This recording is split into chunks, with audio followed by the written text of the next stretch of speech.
2018 meeting of the Oshkosh Common Council. Would the city clerk please take the roll? Allison Osby. Here. Palmieri. Here. McGuire. Here. Rousey. Here. Peck. Here. Herman. Here. Cummings. Here. Present 7. Councilmember Hermit, Councilmember Allison Osby will now lead us in invocation. Oh, you look alike. You're both the same. Yeah, I don't think so. And the invocation and pledge of allegiance. You switch chairs. We come together this evening to discuss the issues that confront our city. May we always seek the wisdom to do things that reflect our concern for the people whom we represent. I pledge allegiance To the flag of the United States of America, and to the republic for which it stands, one nation, under God, indivisible, with liberty and justice for all.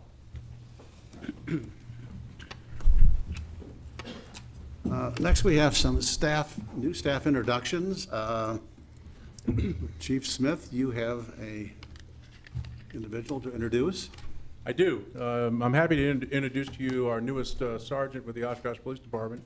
Sergeant Mike Cotter is a veteran of the United States Marine Corps and has served as a police officer for the Oshkosh Police Department for the past 8 years. During this time, Mike was a second shift patrol officer, firearms instructor, field training officer, crisis negotiator.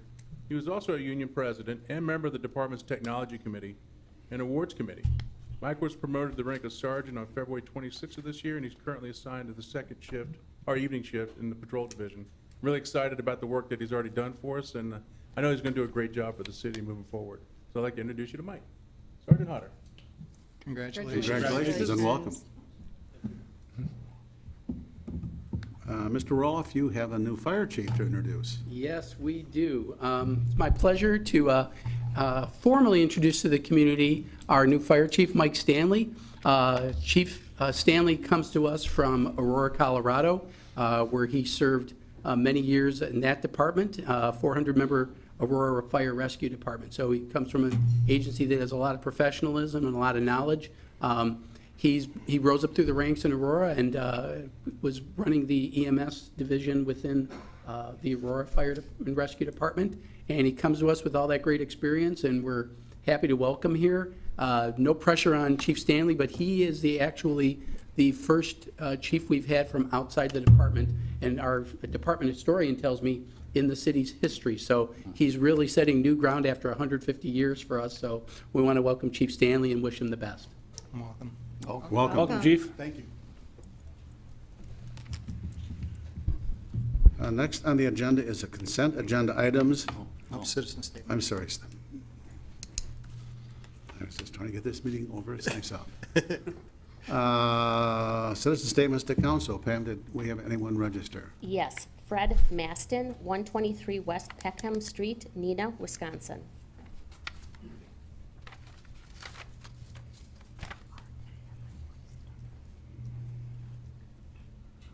I don't see. I see no one coming forward.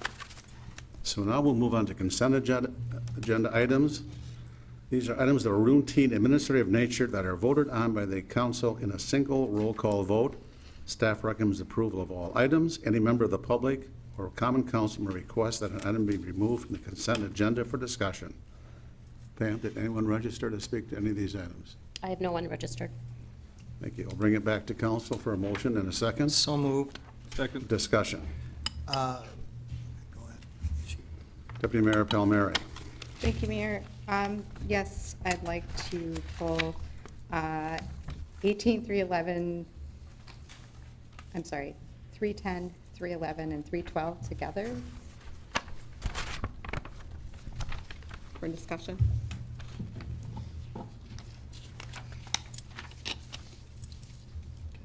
Okay. So question for Mr. Davis. So it looks like we have on 18310 spotlight designation for, Yeah, we have to. oh, yes, sorry. So I brought it back to council for a motion and a second. We've already got that. I'm in. as well. Okay. Mr. Taves, Ms. Larson. 319, 320, 321, Just, I know that Mr. Taves was here at the last meeting and gave us some estimates on what we thought would be for interest rates. If you could just edify the citizens on where we're at. I know that we're seeing some uptick in interest Right. rates and So we lots have of public sold borrowing. all three issues today. We received 2 bids each on the GO bonds and the notes. The winner in both cases was Bear. The total interest that you'll pay on the bonds will be about $52,000 more than the estimate had been, but on the notes, it'll be about $45,000 less, so that's more or less about a wash. On the stormwater revenue bonds, you received a total of 4 bids. The winner was Hutchinson Shockey, and on that particular one, the total interest will be about $142,000 more than the pre-sale estimate. So as you're aware, and as we discussed last month, we've been seeing an uptick of rates. At the end of the day, though, we're relatively close to what the estimate was, and this is just a function of the ebbs and flows of daily supply and demand in the market. And generally on our GO bonds and notes, we usually have more bidders than that, correct?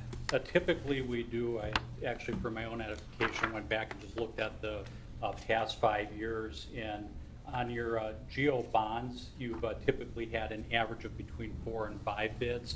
On the GO notes, it's been usually 3 or 4. So 2 bids in both cases is less than we usually would have. We did have that happen on the GO notes in 2015 and on a stormwater issue in 2013. We actually called a couple of the underwriters that what typically happens is they'll set up ahead of time to bid, so we have an indication of who's likely to bid, even though it's not a commitment. So we called a couple of the bidders that had indicated an intention, and the response we had got from them is just there's been a lot of deal volume in the market lately, and they had a supply of bonds that is unsold and simply refrained from bidding because of, again, that increase in supply over the last couple of weeks. Okay, thank you.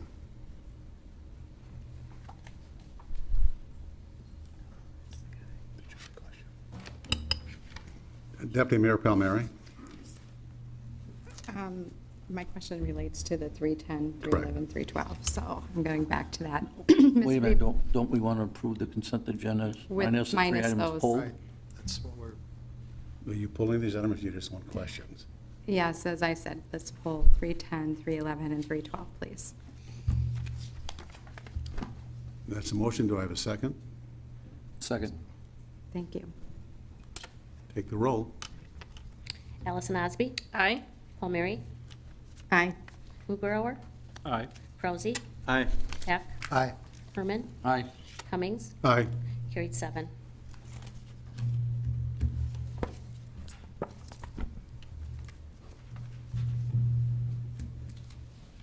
Now 310, 311. So regarding 310, 311, and 312, spotlight designation, the reason I asked for the 3 of these to be pulled together is kind of part of a bigger discussion as it relates to some of our strategic plan and some of our neighborhood planning, Mr. Davis.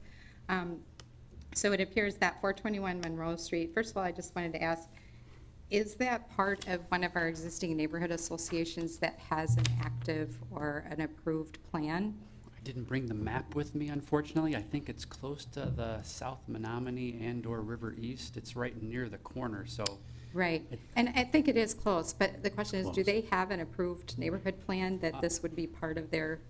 River East has one. South Menominee's in the process of adopting one, so they're a few months away from completing one. And then on, the same question applies to 311 and 312, whether or not those properties, because those, we're not just looking at purchasing them.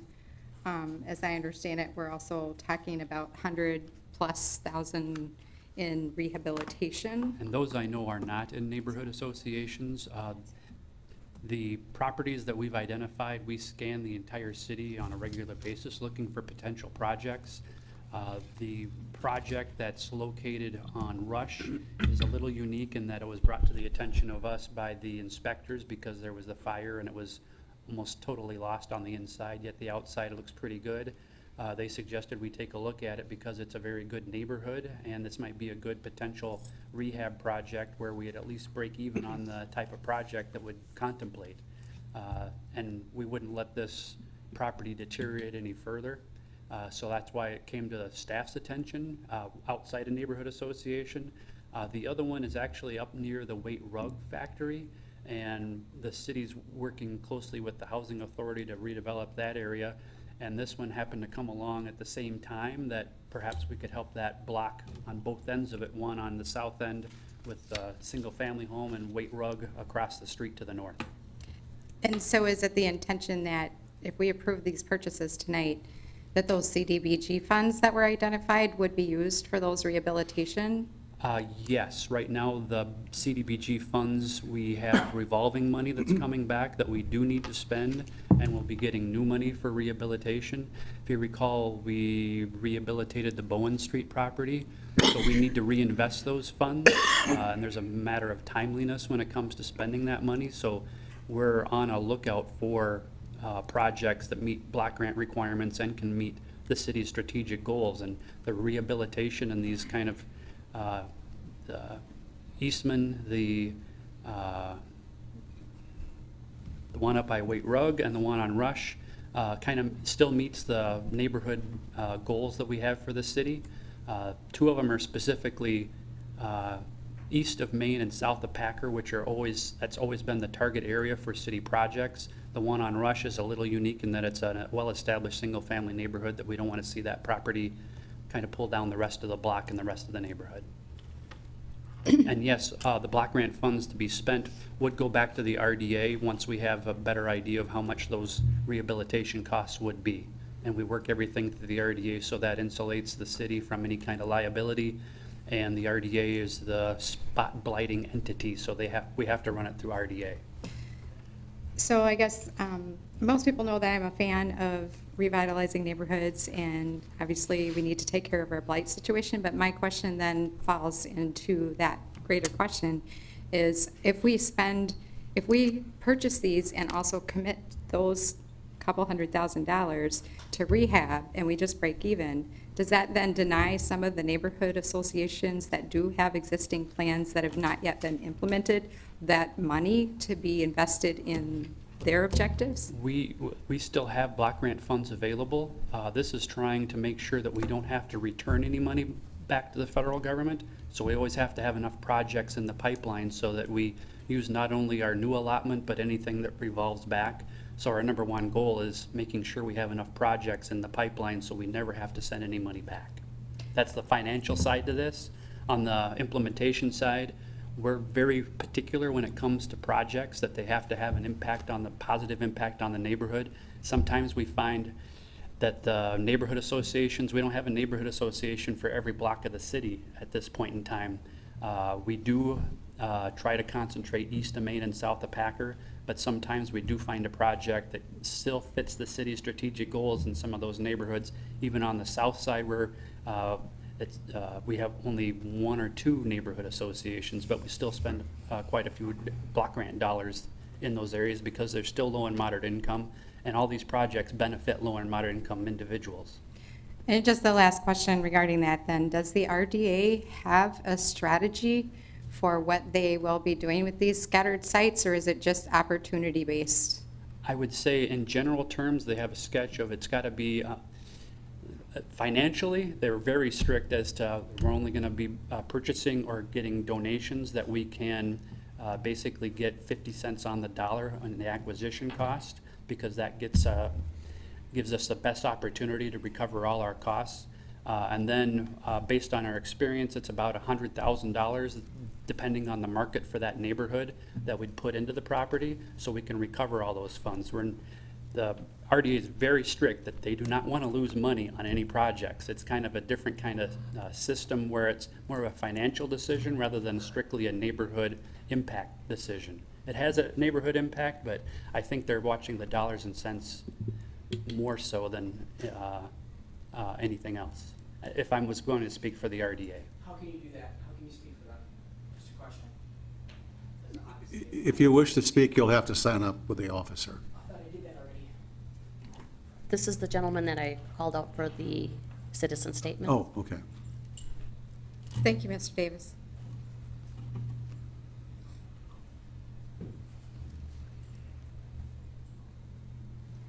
Okay, while we're waiting, Jake, did we load photos of these properties that we can show the public and the people in the audience what we're dealing with?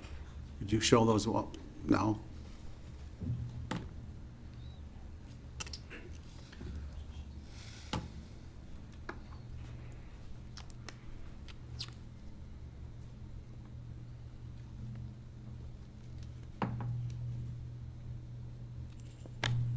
That's the property on Monroe Street Yes, that's being proposed to be donated to the city and demoed.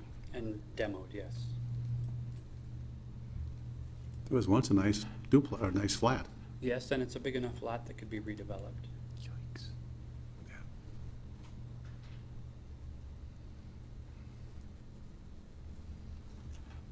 That's the fire damage, I believe, on Rush.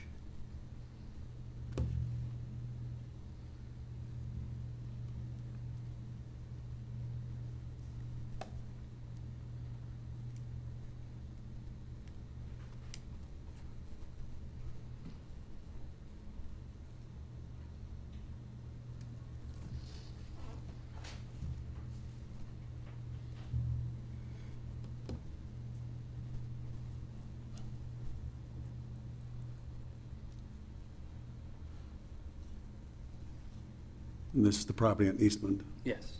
Eastman. And Wait Rug is on the north side of that block.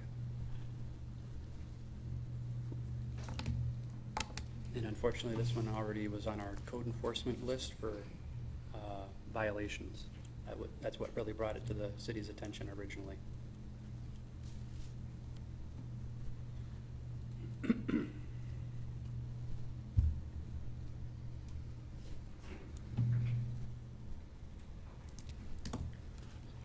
Okay, thank you, Jake.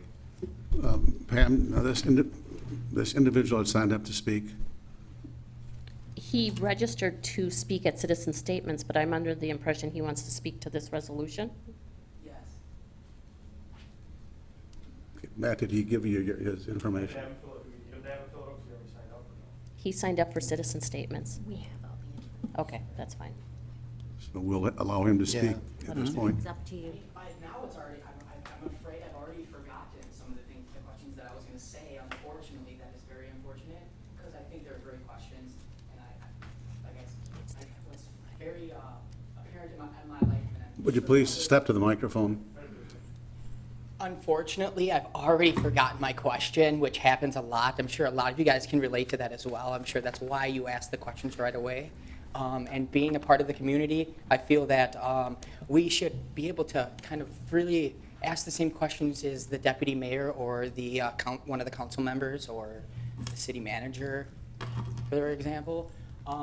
But one of the questions that I was going to ask was, how can you speak for another, like, is that like a whole, like, so, like, are you allowed to represent them and speak for them? Because if not, then I don't think that that's right.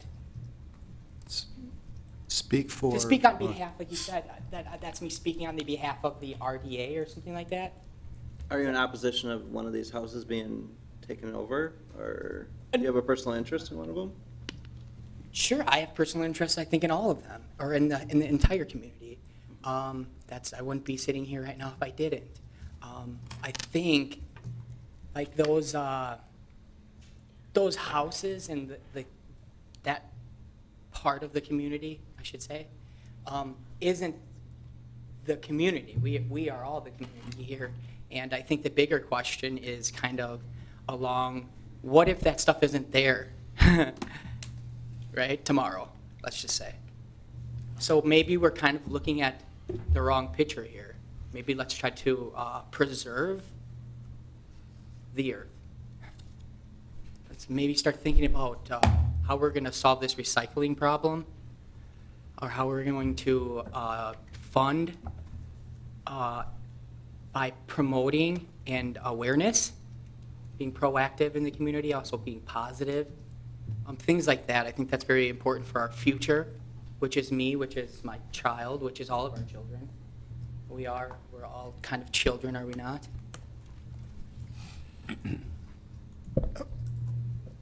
Yeah, there's a lot of there, and I'm trying to unwrap it. As far as the RDA, it is a A separate body from the city council that has certain duties that it can actually accomplish independent of the council, that in some ways acts as a separate body. But we They are a always take public these body back. created by the council. Correct. Mr. Davis serves as the executive director for the RD. So then Mr. Davis does have to the gentleman's point, Mr. Davis can speak for the RDA as the executive director. I was attempting to at least answer the question that the RDA, why they are making the choices they have in the past, I guess. And in response to your comment about what if those are not there, I mean, you did see the pictures. Right. You know, and the thing is that, Like, I mean, what What- if those lots aren't there to put a house on, to put the foundation of a house on? You need also a solid foundation as well. So we need to preserve the earth. I'm not talking exactly about the actual home itself, which is nice if it could be preserved, maybe. You know, I do believe in that. But what I was trying to get at is that I think there's a bigger issue going on here, and I just think it needs to be heard, it needs to be addressed, it needs to be talked about. It can't be swept under. Because What- that work is heavy. okay, if I may, what is the issue that needs to be addressed? So promoting awareness about of recycling. Like, I don't even know what that is. I'm 30 years old. I should know exactly what items go in the recycling bin, what items do not. I should know where exactly those items are going to go, what happens to them. And I've been around this city, and I've been asking these questions, and nobody really has much of the answers. Now I've seen some change, and it's just me. I'm not sure. I think there's a bigger following that I don't see, but that I know it's there. And I want their voices to be heard too. I want them to speak for themselves. You know, I'm just speaking on my behalf here, because that's all I really can do. I think that that's a bigger issue, because all these issues are that he makes great points, and I can't agree with you anymore with the things that you have said today, from what I heard. But I just feel like he or I may not have this podium to say these things if we don't start really promoting, you know, this like positive kind of movement, or you know, in a way with the children, with the kids, you know, especially. So get them proactive, you know, but they have to know about this stuff, that it's there. Like the recycling, the trash cans, you know, right? They need to be right next to a recycling bin, and they have to differ from each other, right? So there's labeling issues going on here, just like within our society, within our community, you know, and you know, you're putting wrong labels on things, right? So it's another awareness issue, that it starts with that first. You have to be aware. You have to be able to see it. You have to be able to know that that's there by a sign. I understand that that's Oshkosh when I look at that. You're going to Now- have to wrap up. You've gone through your 5 minutes. Now, Deputy Mayor My point Palmieri has a exactly, if somebody question. looks at that And Mr. sign Peck. right there, they're not going to know it's Oshkosh, and this is the city of Oshkosh on it, right up there. Thank you. So Mr. Stain, is it Mr. Stain? What's the gentleman's name? Fred Maston. Mr. Maston, thank you for sharing your thoughts tonight. Thank you. I really appreciate it. I mean, I have many more. I just want to ask you then, so since you're promoting awareness and promoting recycling, so are you saying you're in favor of investing an additional $100,000 into recycling or reclaiming these homes so that they can be utilized within the community? I would first have to know where, like, all the other money's going, so that way I can, you know, Please come back for the budget. properly. Please come back for the budget Make sure the hearing. money's spread evenly, and make sure the first things get addressed first, that are more, that everybody agrees would be more important. Make sure that gets, that is done first, and then that everything else can come after that. And I don't even think that that's even the right place to. Oh, we're going to have to ask you to wrap up and come back Thank you. another time. You've used up your 5 minutes. Thank you.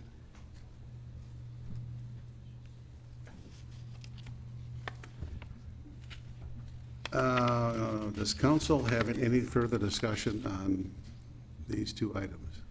We need motions for, Three it would be appropriate to have a motion to move item 18310. So moved. Second.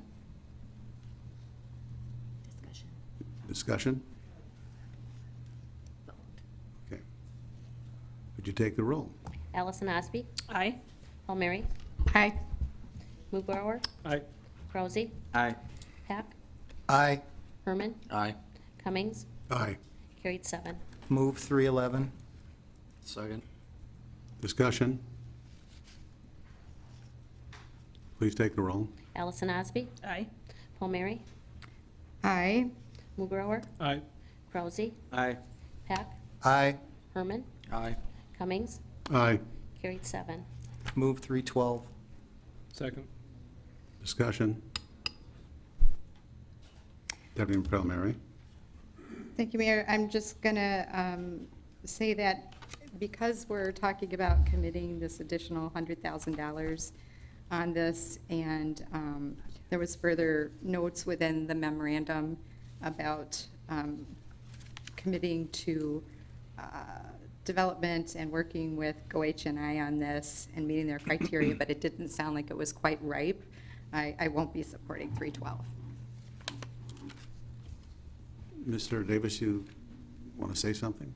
I was just going to say that the $100,000 for the block grant commitment isn't happening tonight. That would still have to go back to RDA for their approval. What we're doing really is approving spot blight And the acquisition. at this point. designation and acquisition, nothing beyond that. And the acceptance of one property is a donation. That's already done. We've had our discussion. Would you please take the roll? Allison Osby, Aye. Palmieri, No. Mugrower, Aye. Rousey, Aye. Pack, Aye. Herman, Aye. Cummings, Aye. carried 6-1. Takes us back to the remainder of the consent agenda items. Been addressed. We have a motion and a second. You already No, did we already that. took those. Those were the ones we just voted on, 10, 11, and 12. I'm just going back to the remainder of the We did consent that agenda. already before. Those were pulled. Okay. So we did the consent and then we did the 3 pulled items.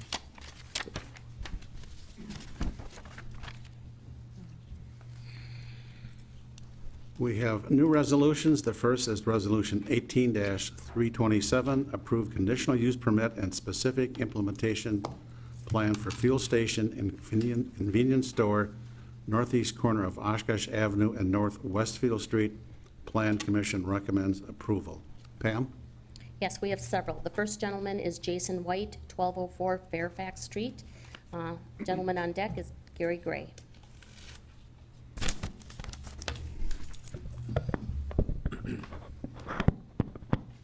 There's no way I can bend down that far. Yeah. Good evening. Tonight I would like to offer my support for Casey's General Stores and the company's proposed project along Oshkosh Ave. I was trying to think, but I believe there's been a Casey's in every community in which I have ever lived or worked, except for Oshkosh. To that, I would like to mention I'm very confident that Casey's would be a great addition to Oshkosh Avenue. Casey's would enhance the aesthetics and attractiveness of this north side Oshkosh Gateway. Casey's will provide needed services for people and businesses on this side of Oshkosh in a way that does not presently exist. Central Iowa, of which Des Moines is the regional hub, is the backyard of Casey's. It is also the region where I have spent most of my professional life.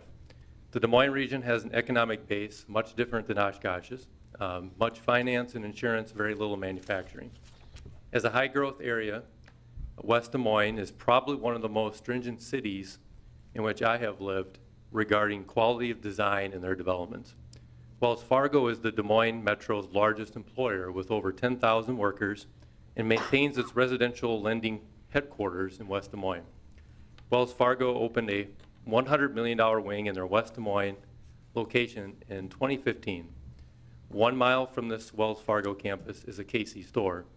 I am told that the West Des Moines Casey's store is one of the highest quality designs of all Casey's stores, but that the Oshkosh Avenue store has the potential to be even better depending on perspective. I'm excited that Oshkosh will be home to the highest quality store of this type, perhaps in all of Northeast Wisconsin. In my experience, Casey's has been a good corporate partner. Casey's donates food, supplies, and cash to charitable causes. Company leaders are well connected throughout the Midwest. That Casey's is looking at our market for growth is another sign that Oshkosh is on the come. thank you very much for your time. I thought it was worthwhile tonight to offer this firsthand perspective as part of this conversation. Thank you very much. Thank you. Thank you. Gary Gray, 815 West Linwood Avenue. Next on deck is Ryan Swanson.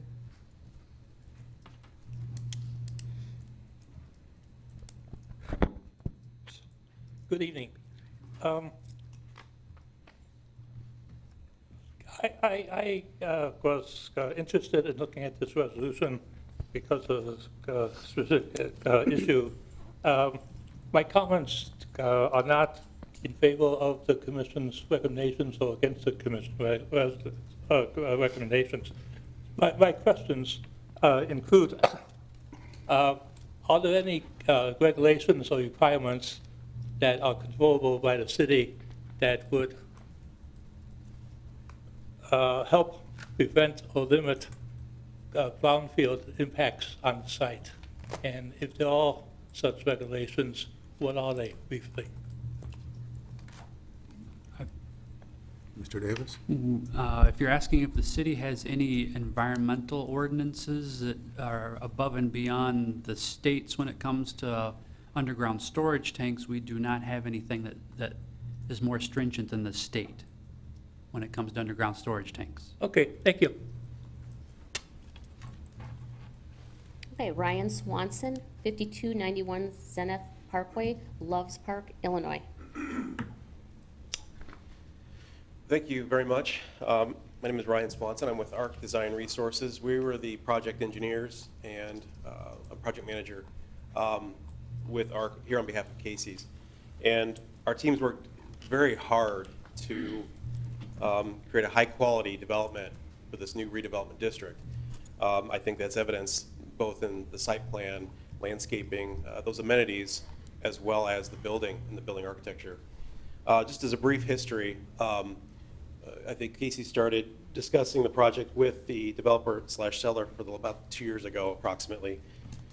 Fast forwarding for us to approximately December of last year, I believe, we attended a workshop at the Plan Commission, which started discussing some of the architectural requirements for this new district. So we were involved.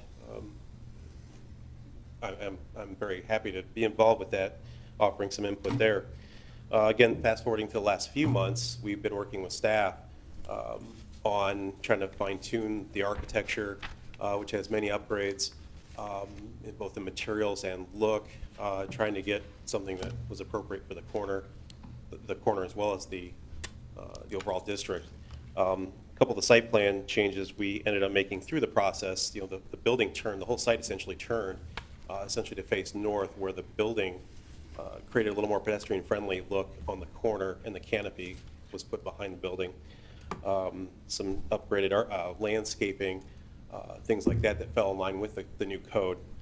A couple other things we looked at, right away for Oshkosh Avenue. We integrated that. Westfield, the extension, that was integrated along with some easements. And also we looked at cross-access for potential future developments on both sides of the site. The building was really an effort. Comments from staff, which were great. Plan Commission had some input as well, which was also well received.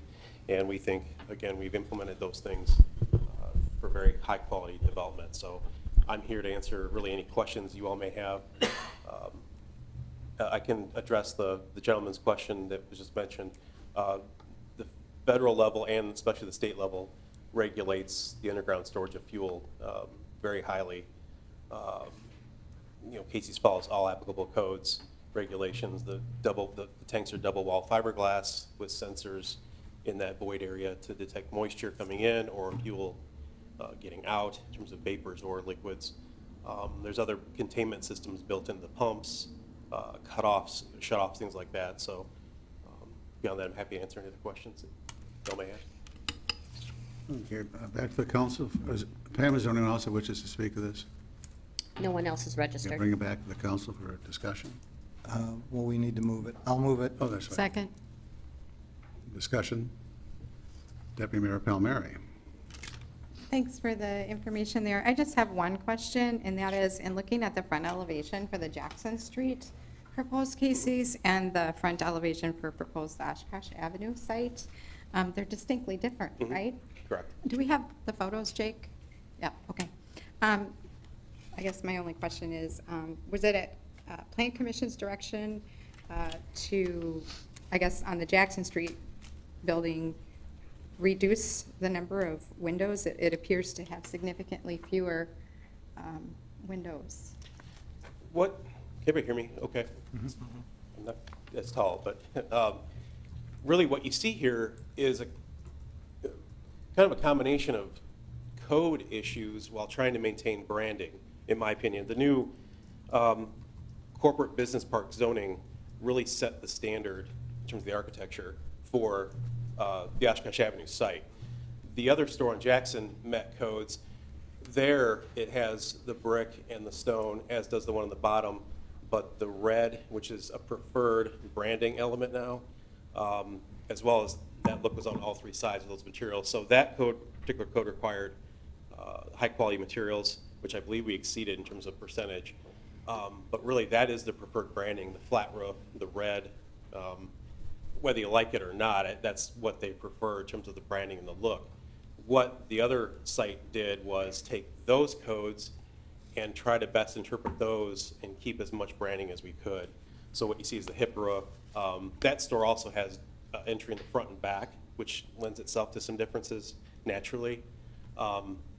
In fact, if the Jackson had a front and rear entry, you'd see the similar look on the back in terms of what that looks like on the front. It'd be kind of mirrored on the back with another red banding and stuff. But really, it's just a mixture of the codes and then trying to fit in line as best we could with the districts of the code. So while maintaining the Casey's lettering, you can see is very similar. It's just yeah, a little different look, a different store, and different codes. Thank you. I do have a couple of questions, and I've expressed these at the Plan Commission, but this is a gateway, and it's our first chance as a city to really design a gateway from the start. You know, we've had complaints over the years that 9th Avenue is a awful-looking gateway because of all the power lines. Jackson Street, we've got a landfill, we've got a prison. South Park is a bit better, but we've had a lot of complaints about, can't you do something with the gateways? So, as I said before, this is our chance to do it right from the beginning. You know, Oshkosh Corp is spending millions of dollars on a new global corporate headquarters. Evergreen Manor just spent millions on a new apartment complex. The city is investing millions of dollars for this gateway, plus the transition of the Lakeshore site into potentially a park. The Menominee Nation Arena spent millions of dollars on their complex. You know, we invest another $120,000 in that pump station near Mary Jewel Park to make it look better because of all the complaints we've had over the years over the pump station across from Webster Stanley. You know, we're spending a lot of money on plans for Image Oshkosh, the Sawdust District. My concern from this project has all along, what is the vision for that whole section of Oshkosh Avenue? Is it going to wind up a hodgepodge of buildings, and is it going to look like another frontage road in the city, Washburn or Kohler? I think we've got to really determine what do we want on Oshkosh Avenue. As people come into the city, they're entering to go to Oshkosh Corp, Evergreen Manor. You know, we've had complaints from people that, you know, parents bringing students here to the university, it's not a very attractive city. Here's our chance to bring people in and say, this is one heck of an attractive city. And I think we need high-quality development, architecturally interesting buildings, but we need a plan for that whole section. We've got a lot of, I don't know how many, it's not a mile, but I think we have to look at that as a total redo of a gate. We've talked boulevards, and as I said, my fear remains it's going to look like just a hodgepodge at the end of the day, years from now. So I think I will not support this. I don't care what you do to the facade, it is still a gas station. And I think the citizens of Oshkosh deserve better in their community. Yes. Mr. Herman. Thank you, Mayor. I was at the Plan Commission meeting when we had the joint workshop, and At first, I was kind of hesitant on this project, but I have to compliment the Casey's and them for working with city staff, the Plan Commission. You know, my feelings are we have plenty of convenience stores in Oshkosh, but if they're willing to come in and compete with the rest of the convenience stores and gas stations we have, with the upgrades that they've committed to, you know, when you look at the first diagram that was up there from the Jackson Street, that is their standard looking store. And they've agreed to go away from their standard looking store to accommodate and still come into the new business district that we've made. So I think having seen them, seen the diagrams, seen the work, they even had the materials at the Plan Commission meeting. He showed us the materials. I think it'll be a good fit into that area. I do also agree with the mayor, though, that I would like to see a little bit more of a plan than just letting the planners come to us, and we kind of decide what we would like to have in that district, not the planners making that decision. But we're not at that point yet. But I will support this. I think that this is a good start.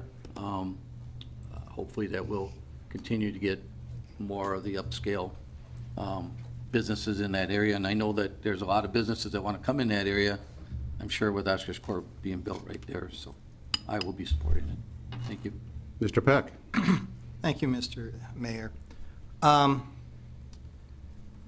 Regarding the gateways, yes, the mayor does make some points. However, that landfill has been there for a long period of time. It was there. Yeah, is that's just where that landfill is. Prison was decided by the state. So yes, that is something we have to live with, but it's kind of like people often say Oshkosh continues to move to the east or to the west. Why does that be? Well, we've got a big pond to the east. We can't move there.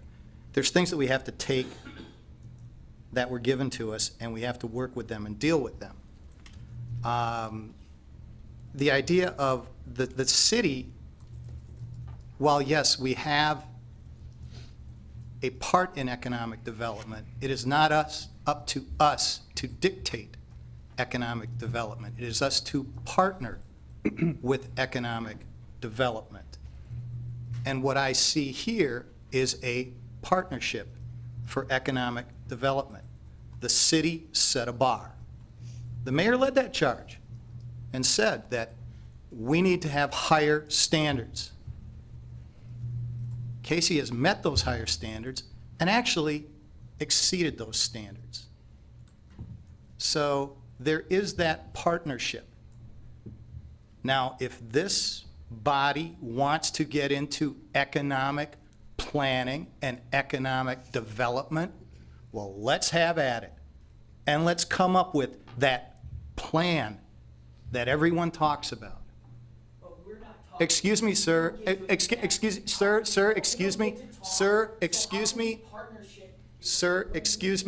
Please be quiet, or you'll be removed from the chambers. Just think about that, though. How can we partnership with the community when I signed up to speak, but then I can't speak? Sir, you were allowed to speak. In fact, Doesn't seem like a partnership to me. excuse me, sir, please. I didn't interrupt you when you were, excuse me, sir. Sir, please. Yes, you did sign up to speak for the citizens' comments. You were not here at that point. By our rules, we could have basically not allowed you to speak, but we did allow you to speak. And you can speak if you want to speak to an agenda item, but you have to sign up for it. There's a reason for that. We're not stifling you. We gave you the opportunity. Thank you, I appreciate it. Now, Jake, can you wind it back so I can get back to my where I was at? I think I was talking about the plan that is talked about the vision that we have. I think we've laid out the vision, and we have set forth that we want these high-quality standards. And as I indicated, they've been met. If you've ever been to Asheville, North Carolina, There's a McDonald's right outside the Biltmore property. If you didn't know it was a McDonald's and you didn't see the McDonald's sign, you wouldn't know it's a McDonald's, because it's not your everyday McDonald's. Asheville partnered with McDonald's and made sure that what they built fit in. And I believe that, as I said, what we laid down has been met by Casey's. So I will support this. And if you want to come forward with that, if my fellow counselors want to come forward and dictate exactly what you want there, then let's have at it. But we are not in the economic development business. We are there to partner with people. We're happy to bring people in and work with them and partner with them. Thank you. Mr. Moverhour. Thank you, Mr. Mayor. Actually, I want to piggyback off of most of what Mr. Peck said. He beat me to it. I want to thank Casey's for their due diligence and through working so closely with the Plan Commission and staff. There were some hurdles for you, possibly some would say some burdensome hurdles to getting to where we are today. This looks very nice.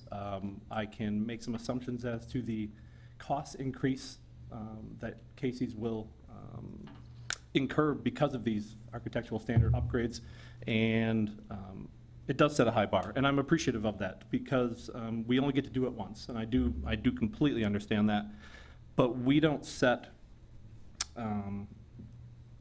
we don't determine what the market wants. The market determines what it needs, and if they say it needs this, then I'm completely supportive of this project in this location and with this design standard. So, thank you. Deputy Mayor Palmieri. Thank you, Mayor. So at first I was a little unsure how I felt about such a wide difference in the design between the ones on Jackson. And I know tonight we're talking about the one on Oshkosh Avenue, but given that we are looking at both of those elevations, I guess I'm starting to come around to it, because it's got a certain eclecticism to it, that we're not doing Disneyfication and we're not making everything look the same. The one thing that I will say is, you know, that we might want to consider exercising caution that we don't take the Jackson Street location, which is also a corridor into the city, and denigrate them, or that area, to the lowest standards that we'll accept. Take, for example, Las Vegas. You have the Fremont Street experience in the old downtown Vegas, which has got charm and character.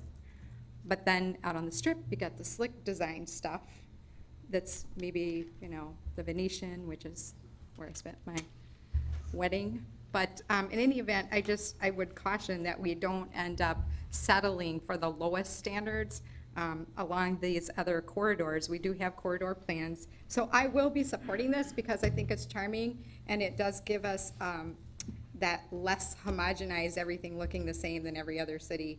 And the work that went into this, it's definitely, you can see this in those images, so I'll be supporting it. Councilperson Allison Osby. Thank you. So I have to say that I agree with the mayor. I also agree with my other council members as well. In all transparency and honesty, this was not what I had in mind for the Gateway. But I want to give credit to Steve Hoopman, because, you know, he questioned my position. We had a very nice meeting. We talked about a number of things that are potential for that area. And, you know, I do agree. I mean, if that's something in which we wanted to dictate what was going to go there, that the properties that were there were available for sale for a really long time. The city at any point could have determined and budgeted that maybe perhaps we were going to purchase it. And it would become, you know, property maybe of the RDA. So, you know, with that being said, the fact that I don't like the project because it's just not what I wanted there, is that reason enough to say no? And so I've been thinking about it long and hard. Steve did follow up in an email with a number of my concerns, addressing some of the things, many of them, state requirement levels, because there is a gas station just down the road. And so now you've got two in an area. I do think that will, just looking at history of different cities, and when you have something like a Casey's come in, and then you have I think it's the Marathon just down. I mean, my concern is that we'll put that out of business, and then what does that become, a blighted area?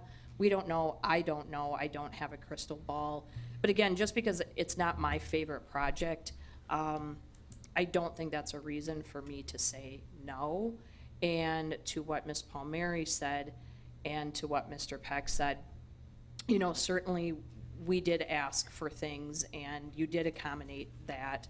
I do hope, to Ms. Palmieri's point, that we just don't look at certain areas and determine that they're worthy of being a, higher end facade than, say, in another part of the city. I hope we don't get into that pattern. I was very positive I was not going to support this last week, but after thinking about it this week, I'm not going to make that dictation, because I don't have a better plan to put in its place. So kudos to you guys, I guess, for working with the city, accomplishing the things that we've asked for the gateway, and I will support it. I see no further discussion from council. Would you please take the roll? Allison Osby? Aye. Palmieri? Aye. Mugrower? Aye. Krause? Aye. Peck? Aye. Herman? Aye. Cummings? No. Carried 6-1. Next is Resolution 18-328, approve annual city licenses. These are renewals. Pam, No one is registered. bring it back to the councilor for a motion and a second. So moved. Second. Discussion? Would you please take the roll? Allison Osby? Aye. Palmieri? Aye. Mugrower? Aye. Krause? Aye. Peck? Aye. Herman? Aye. Cummings? Aye. Carried 7. Next, we have Resolution 18-329, approve combination Class B license, Morgan District in parentheses 228 West 6th Avenue, including hearing on non-renewal of license. Staff recommends non-renewal. So now I will, this is my first time walking through this, so Mayor, we do have a representative in the audience, Peter Lang, 2300 White Swan Drive. do we have him speak now, or should I do the announcement? You're going to go through your If he can come up, I just had a couple of clarification questions. Did you receive the paperwork? I know we had tried to have the agent is Grant Schwab. We weren't able to serve him, but it was served initially. The date just changed from the last time. Did you receive the paperwork for the hearing? I was aware that this was on tonight's agenda. That's why I'm here. I wanted to thank the city for allowing me the opportunity to be here. I do not know or have confirmation if he physically received it or not. Okay. I apologize. I don't. And are you here to represent, it's listed, the license holder is listed as MP Development 2 LLC. Grant is listed as the agent, but I'm here to trying to clarify if. I'm here to represent our interests there, yes. Okay, and you have an interest in that LLC? Yes, ma'am. Okay, thank you. Now, do we need to the announcement on the license hearing? Yeah. The purpose of this meeting is to conduct a hearing per Section 125-12 of the Wisconsin statutes on the decision to renew or non-renew the license of MP Development 2 LLC DBA, the Morgan District, Agent Grant Schwab, for premises located at 228 West 6th Avenue, Oshkosh, Wisconsin. We already have a person here appearing, so we'll do an explanation of the procedure next. The procedure for this hearing is as follows. The city clerk will review the notice to the licensee and enter the certified public records into the record of this hearing. The licensee will then be given an opportunity to present any evidence that she wishes the council consider in relation to the decision whether or not to renew the license. Anyone giving testimony before the council will be sworn in by the city clerk. After the licensee has been given the opportunity to present any information she wishes the council to consider, the council members will then be permitted to ask questions. Thereafter, the licensee will be given a final opportunity to make a statement to the council. Okay, now you have to swear. And then just here's one. I'm going to read in my statement, and then Okay. I will swear in Mr. Lang. Okay. The clerk's office maintains the liquor license files for the city of Oshkosh. Grant Schwab is the agent for MP Development 2 LLC that holds the license located at 228 West 6th Avenue, known as the Morgan District. The license was transferred from Vitale's Restaurant, 215 West Murdoch Avenue, after they closed in November of 2014. Mr. Schwab filed his application and council approved the license transfer. Mr. Schwab has filed renewals for the following years: 2015, 2016, 2016, 2017, 2017, 2018. The licenses were granted by council to MP Development 2 LLC agent Grant Schwab, doing business as Morgan District, located at 228 West 6th Avenue, for the years mentioned, but they were never issued from my office. Mr. Schwab has applied for the 2018-2019 license.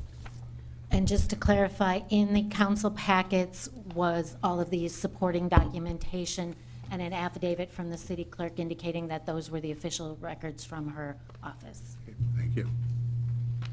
Now it's time for the testimony of the licensee or the representative. Would you please step forward, and Pam, you will swear in the witness. No, you can stay right there. Okay. Do you swear that the testimony that you're going to provide for this hearing shall be the truth, the whole truth, and nothing but the truth, so help you God? Yes, ma'am. You're on. I'm sorry, is this my time? This is your chance to just tell the council anything you would like them to know or consider in relation to the license. Absolutely. And following that, there will be a direct and cross-examination and questions by the council. Perfect. First of all, I'd like to thank the council for giving me the time to be here tonight. This was on an earlier agenda, and I was unable to attend because we were at a real estate conference. So thank you for that. I'd like to say I'm a little frustrated and upset by the removal of this license, or the contemplated removal of this license from our property, and I hope the council members and staff understand that. As stated by Ms. Ubrig, this license originated during the redevelopment of the 215 Vitale's, or 215 West Murdoch Avenue, the Vitale's property, which our group purchased and redeveloped into what is now a successful financial institution on that parcel. We're happy and proud of that development. We, at that point in time, spoke with city staff and expressed our interest to transfer this down to the Morgan District as a tool for the redevelopment of that project. Throughout the redevelopment process of the Morgan District, this council has frequently asked and at times demanded an open and private and public dialogue between us about our plans, what we think might happen, what we hope to happen, and what will happen. We have been open to the point of, at times, discomfort with the council, to the point of bringing plans out even before they are fully hatched and formed, in order to maintain dialogue with the council members and city staff, with the goal of trying to align ourselves as partners in development. I hope that city staff and council will recognize that learning of this process via the form of a process server without a single council member, without a single city staff person reaching out to us to advise us of the process, was frustrating. It is not what I view as a partnership. Certainly not the dialogue I would expect from a partnership. I understand that you all have an agenda and a need to accomplish your goals, but in a partnership, I would expect that communication to come out ahead of a process server. At this point in time, it did not feel like a partnership. We have gone down the road of partnership with openness and intent. The Riverwalk, which I think is a lovely partnership with the city, is set here to open to the public in the next few weeks. We've provided access to the city to property that's been private for over 150 years, and we've provided that in perpetuity. The city has that in its pocket, and we're happy for that. We're happy we were able to present that.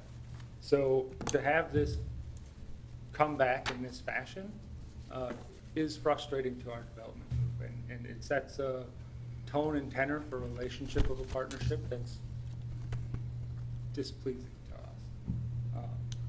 I don't know how else to say that. I'm trying to be as straightforward as possible. A little bit history on the site that's in question. Our original development plan for that site was for single-family homes.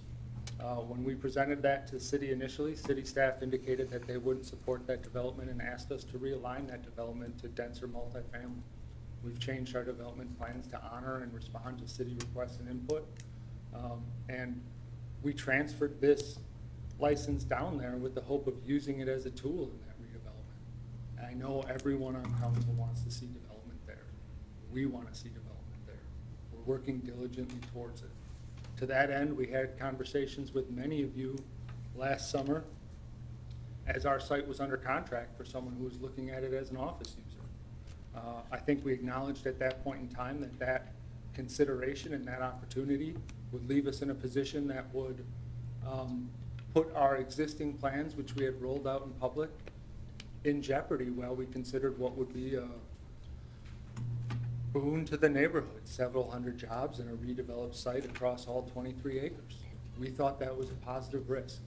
Unfortunately, that risk didn't pay off the way we want, and that party ultimately selected another site in the city. Would have loved to have seen it, but it didn't pan out.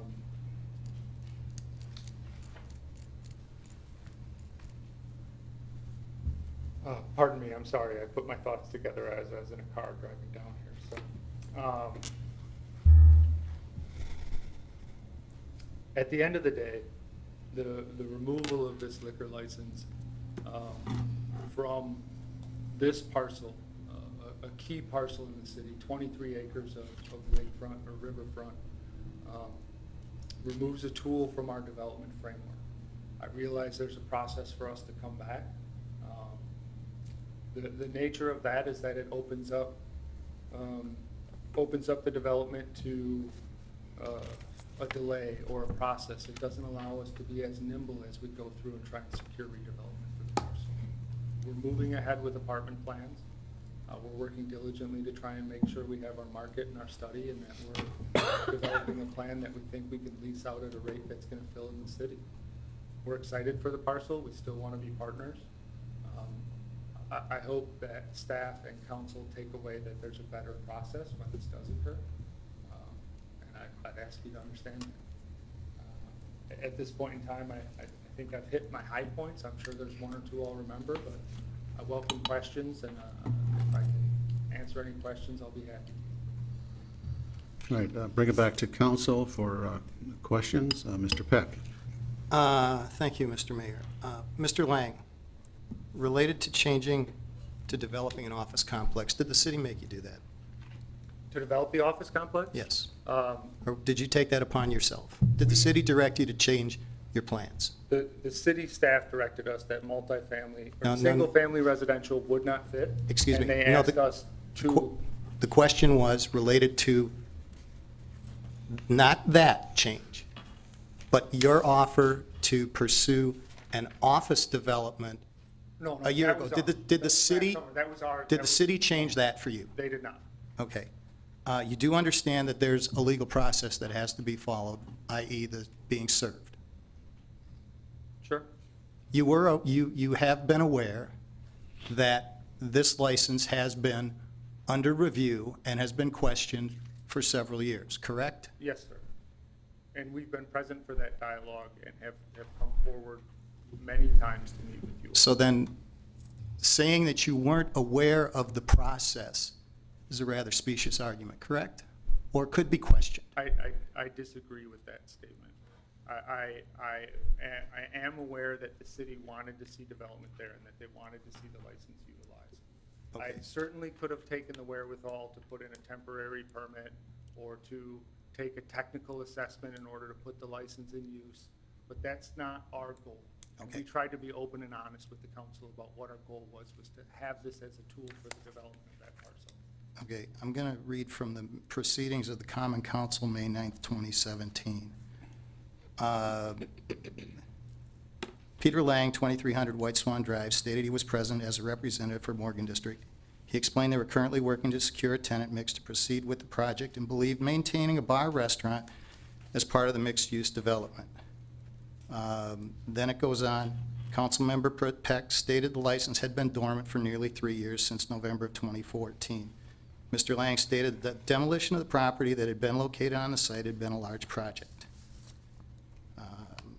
And he explained there was complexity with the project as it was not just a single tenant building. Due to the fact that it was multiple tenant project, it has taken more time than a traditional development. He stated the size of the project had created what he hoped council understood were appropriate delays. Councilmember Peck asked for an explanation of the timeline of the project.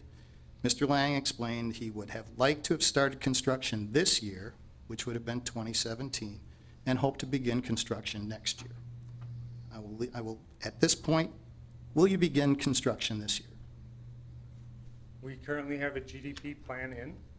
Current review process from GDP to plan approval within the city of Oshkosh's new zoning framework is approximately 6 to 7 months. We have the GDP in as of... It's been recently submitted, and I believe off the top of my head, it'll be in front of the Plan Commission end of June, beginning of July. So the most rapid framework, if we had fully fleshed out floor plans, architectural plans, landscape plans, would at best be 4 months. We are submitting with the GDP in hopes of revising those plans and having as financially responsible set of development plans as we can, so that we're not re-revising floor plans based upon the input of Plan Commission. That pushes our timeline to about 6 to 7 months. We would like to be in the ground with foundations this year. I'm not going to say under oath that I can guarantee you that's going to happen, but yes, that is our goal. All right. And to be clear, those are 4 apartments. That is not for the multi-tenant commercial space. At this point in time, we're proceeding with the apartment design because that's the portion that we know we can get in the ground. We continue to pursue commercial clients. To that end, we've met with both city staff and potential clients. As in the past, I will point out that the clients we compete for are the clients city competes for on its own property. As we pitch someone, they're talking to you about the Sawdust District. As we pitch someone, they're talking to you about vacant land across the river. As we pitch someone, they're asking you, is there another parcel like the golf course that you could release to us? So in many ways, this council and its redevelopment authority is one of our largest competitors in redeveloping a parcel of this nature. All right. Kim, you indicated it's only 4 apartment, it's 4 units of 4 apartment buildings, correct? Yes. And you said that that there are currently no retail? No retail? There's currently no bar, currently no restaurant being considered? No, sir. Timeline on that? As soon as I have someone who's willing to sign a lease. I mean, that's the nature of it. We continue to pitch to people. We continue to pitch to businesses that we'd like to have locate. All of those are innately challenging in a way that the council is intimately familiar with as it's gone through its own development process. Do you think it's fair to allow an entity that has held a liquor license in abeyance and not used it for going on 4 years now, if I may, of keeping that license off of the, let's call it the public market, that there may be another developer who is interested in developing a project that would require one of those? I understand your concern with that. I guess I would answer that with a twofold question, of which I'm not sure of the first answer, which are there licenses currently available within the city? I believe that the 3 that we had are, Spoken for. So, yeah, Pam will have to.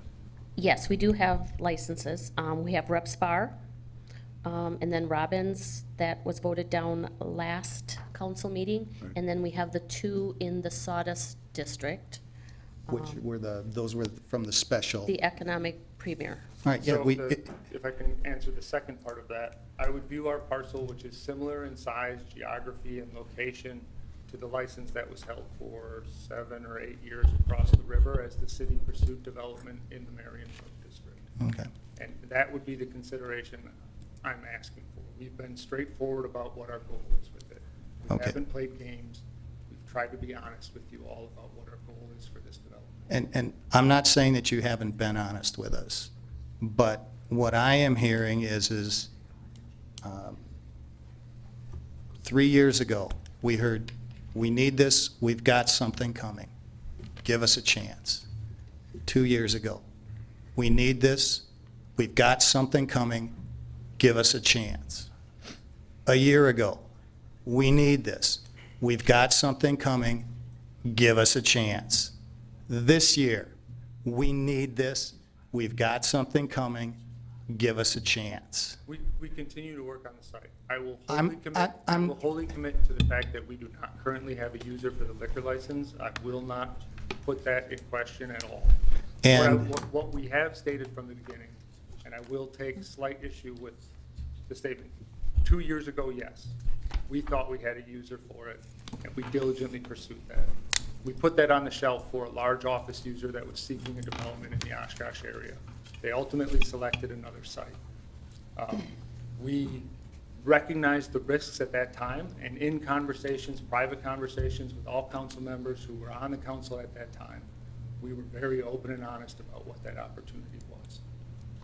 I think you all are aware of the complexities that come with a large parcel development, and it didn't pan out for us. But it doesn't mean it wasn't worth the risk. And No, and I- ultimately, again, if the council decides that this is an important thing for you to have, I will be disappointed, but I will respect our relationship and try to move forward.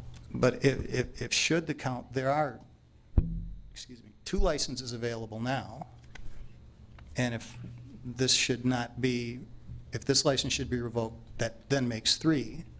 There's currently not a waiting list. If you need a liquor license, you can apply for a liquor license if there is something that comes forward. But in the meantime, yes, there are 2 available. But there's one that is being held in abeyance that could be available to other developers. And I believe that having that bank of licenses is a better economic development tool than having one that has been locked up for going on almost 4 years with no activity. So thank you. Deputy Mayor Palmieri. Thank you, Mayor. Mr. Ling, I just had a couple of questions that relate to the evidentiary piece of this, and that is, so were you and/or Mr. Schwab aware of the renewal and that expiring date in June, that it comes at the same time every year? So it wasn't a surprise that this was going to be addressed, right? I knew we were up for renewal. Okay. I did not know that the council was going to take the position of non-renewal, or that city staff was going to take the Yeah. position of non-renewal until we were served. That's the part that caught me off guard and where I thought communication was lacking. And so then my second question is, was it assumed that the license, because of that transfer from your developing the Vitalities location, was it assumed that the license would be indefinite until this project? Because speaking in relation to partnership tone, it appears that for more than a year, there were storage of trucks for quite some time that would have no need for, obviously, a liquor license, right? And then now we have kind of a mountain, a big pile of dirt. So it's kind of hard to see the need, an immediate need over those 5 years. So I guess my question is, was it assumed that that license was indefinite until such time that I think indefinite would be a strong term, but certainly we were clear about our hope to retain it with the parcel as a tool for redevelopment of the parcel. So I think we were very forthright about that as we move forward with city staff. I would be surprised if city staff said that they found that as a surprise or our statement. Thank you, that's all I have. Well, Mr. Lang, one question I have is, you made a statement before that on this development, there would be no bar or restaurant. Right now, we're working forward with the apartments. We don't have a commercial actor who has come into the market and expressed an interest in downtown at rental rates that will support new development in the central city. We'd be happy to have that partner, but at this point in time, we have no user for the bar or restaurant. So you really have no need for the license because there's no bar or restaurant. Those are your words, sir, not mine. I believe there is a need for it as a tool for redevelopment and as a process that allows us to secure and court tenants in a way that an open application process provides a hurdle, albeit an open hurdle, but a hurdle that further precludes that negotiation. There's a difference between being able to commit to someone that, yes, we know we can get your establishment here, we have a license available for this key site in the central city, and we can move forward with pursuing and processing a lease because we can meet the hurdles and the technical standards of zoning, development, the infrastructure that the city lays out. But the maybe of obtaining a license, that is a delay in the development process. And albeit a delay that's understood, it is still a delay that makes development more challenging. Mr. Moorhour. Thank you, Mr. Mayor. Mr. Lane, can you clarify, at least in your current plan that you're pursuing, how much of that space will be used by your four-building residential development, and how much potential space is remaining for commercial or other mixed use that has the potential for this liquor license? I'm under oath and I'm ballparking because I Rough. don't have it in front of me. We have a 23-acre site west of Oregon Street. So that extends from Oregon to the Boatwork property. Our current plan is to have an entrance that aligns at, is that Minnesota? Right around Minnesota, which would put about 8 acres to the east of Minnesota available for commercial mixed-use development. Ultimately, we do not know, nor do we have a tenant for that yet. So if we get the 400 to 500 units of dense development on the remaining 15 acres that is in alignment with the city's strategic plan for that area, and we don't still have a commercial development in that area, it wholly could transfer to apartments or further residential developments. Our goal is to have a development that makes sense. And so, especially under oath, I'm not going to say that I know that 6.18 acres is going to be commercial in the future. But that rough number is about 8 acres to the east of Minnesota Avenue. I appreciate that. You've had some hurdles to overcome in the last few years pertaining to economics as well as other opportunities within the city for economic development and things moving very fast. Is it fair to say you guys have done your due diligence with this particular project? We have a lot of groundwork. We're pad ready, ready to go. We are actively negotiating to try and secure tenants. We are trying to court those who we hear through whispers and murmurs might be available. We want to see the right development here. We don't want to see any development.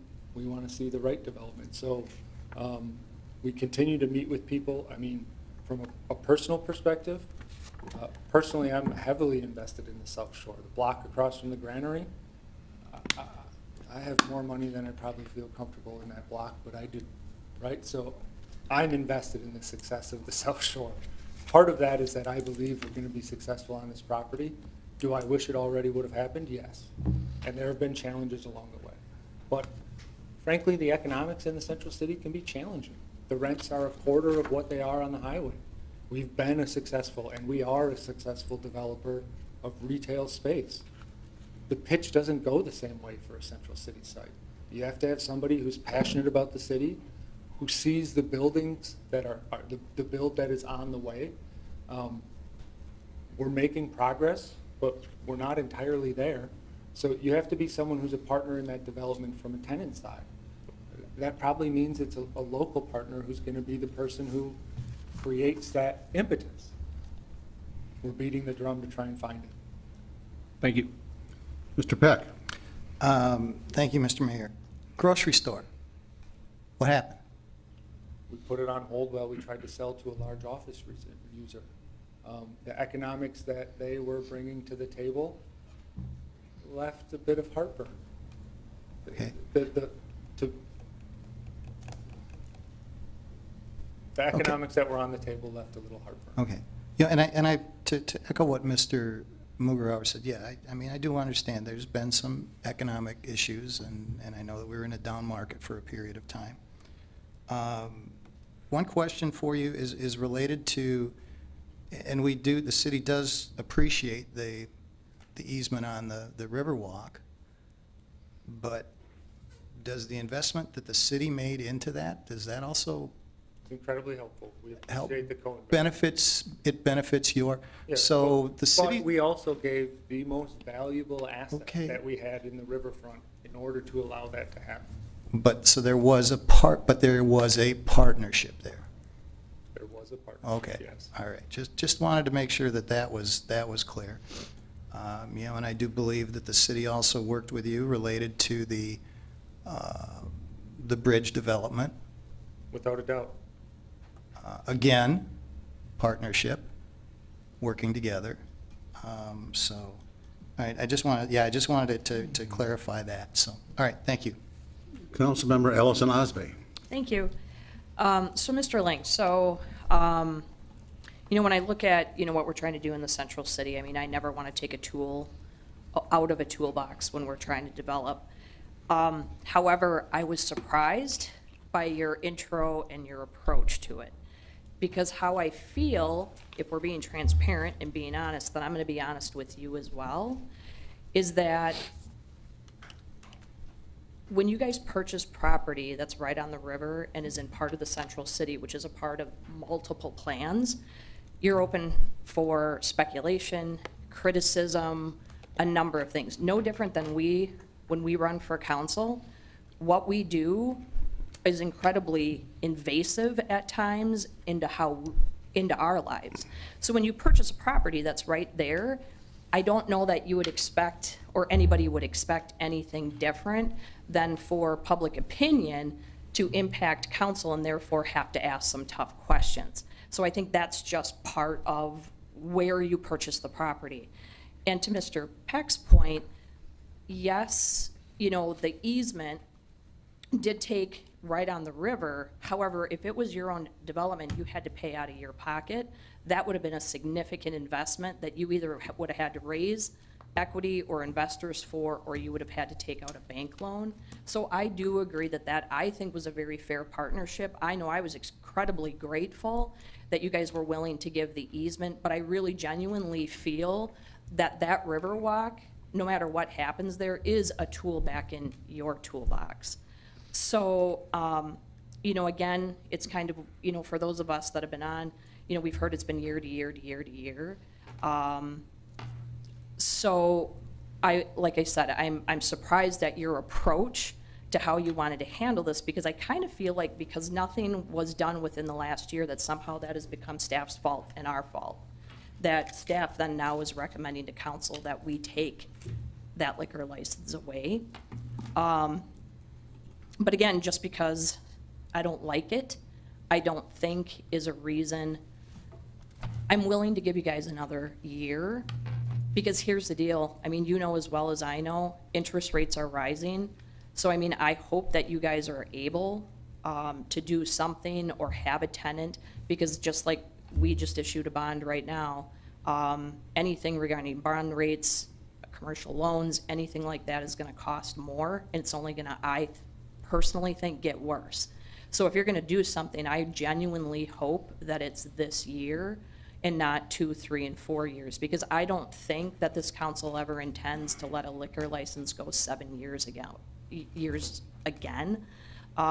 So I sincerely, truly hope, because I really do think having something there, especially, if you've got the quality designs, and it's something that's certainly worthwhile to help the development in that area. It helps kind of complete the puzzle for the downtown area. So, that's it. I do have one question, the city clerk. You had your light up before, but if I was listening properly, it sounds like there's some concerns with, we didn't do things properly, or there was notices sent out that no one received or no one responded to. Can you kind of explain the legal process that we have to follow with the state in the timeline? Perhaps city attorney could. Or got Lynn, that. whoever. They have to be just given notice. He was, actually, it wasn't Mr. Lang, it was the, yeah. Registered agent. The licensed agent for which was Grant Schwab. I believe the clerk's office tried to contact him on a couple of occasions for tonight's hearing. They weren't able to, he was going to pick up the paperwork, he wasn't able to pick it up. We did have a process server try to serve it as well, and they weren't able to serve it either. So that's why we wanted to make sure when Mr. Lang came up that he was representing the licensee and felt comfortable proceeding tonight. I think I can, if it aids the council, I think I can represent or complete whatever paperwork on the spot or whatever sort of recognition you need in order to ameliorate that concern. Yeah, we just wanted to make sure that you were comfortable, that you had the opportunity to address it tonight. You didn't need additional time to prepare, and that you were actually representing them, which he answered right at the beginning of the hearing. Okay, thank you.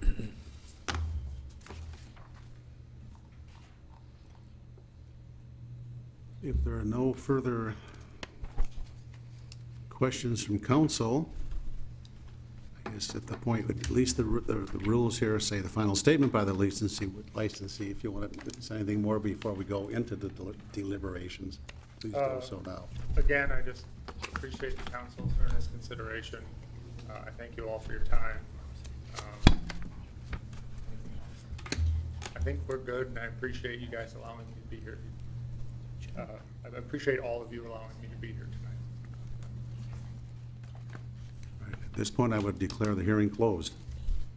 It is now time for the council to deliberate. And you want us to follow the same procedure with the, Yes, we would ask you to make the motions in the affirmative. So the motion would be to approve the license. If you wish to approve the license, you vote yes. If you wish to not renew the license, then it would be a no vote. So we would need a motion and a second to get it onto the floor. So moved. Second. discussion. What is the motion for? To approve. To approve the license. So To approve the license. if a yay vote is a vote to approve the license, a nay vote is a vote to revoke the license, or not approve, not renew the license. Deputy Mayor Palmieri. So as I understand it then, if we're going to renew the license without conditions, we would be voting yes. But if we were to wish to add conditions, it would be no. You would make a motion to amend and include whatever conditions you would like to put on at that time. Then we would have to vote on the amendment. Thank you. Councilman Peck.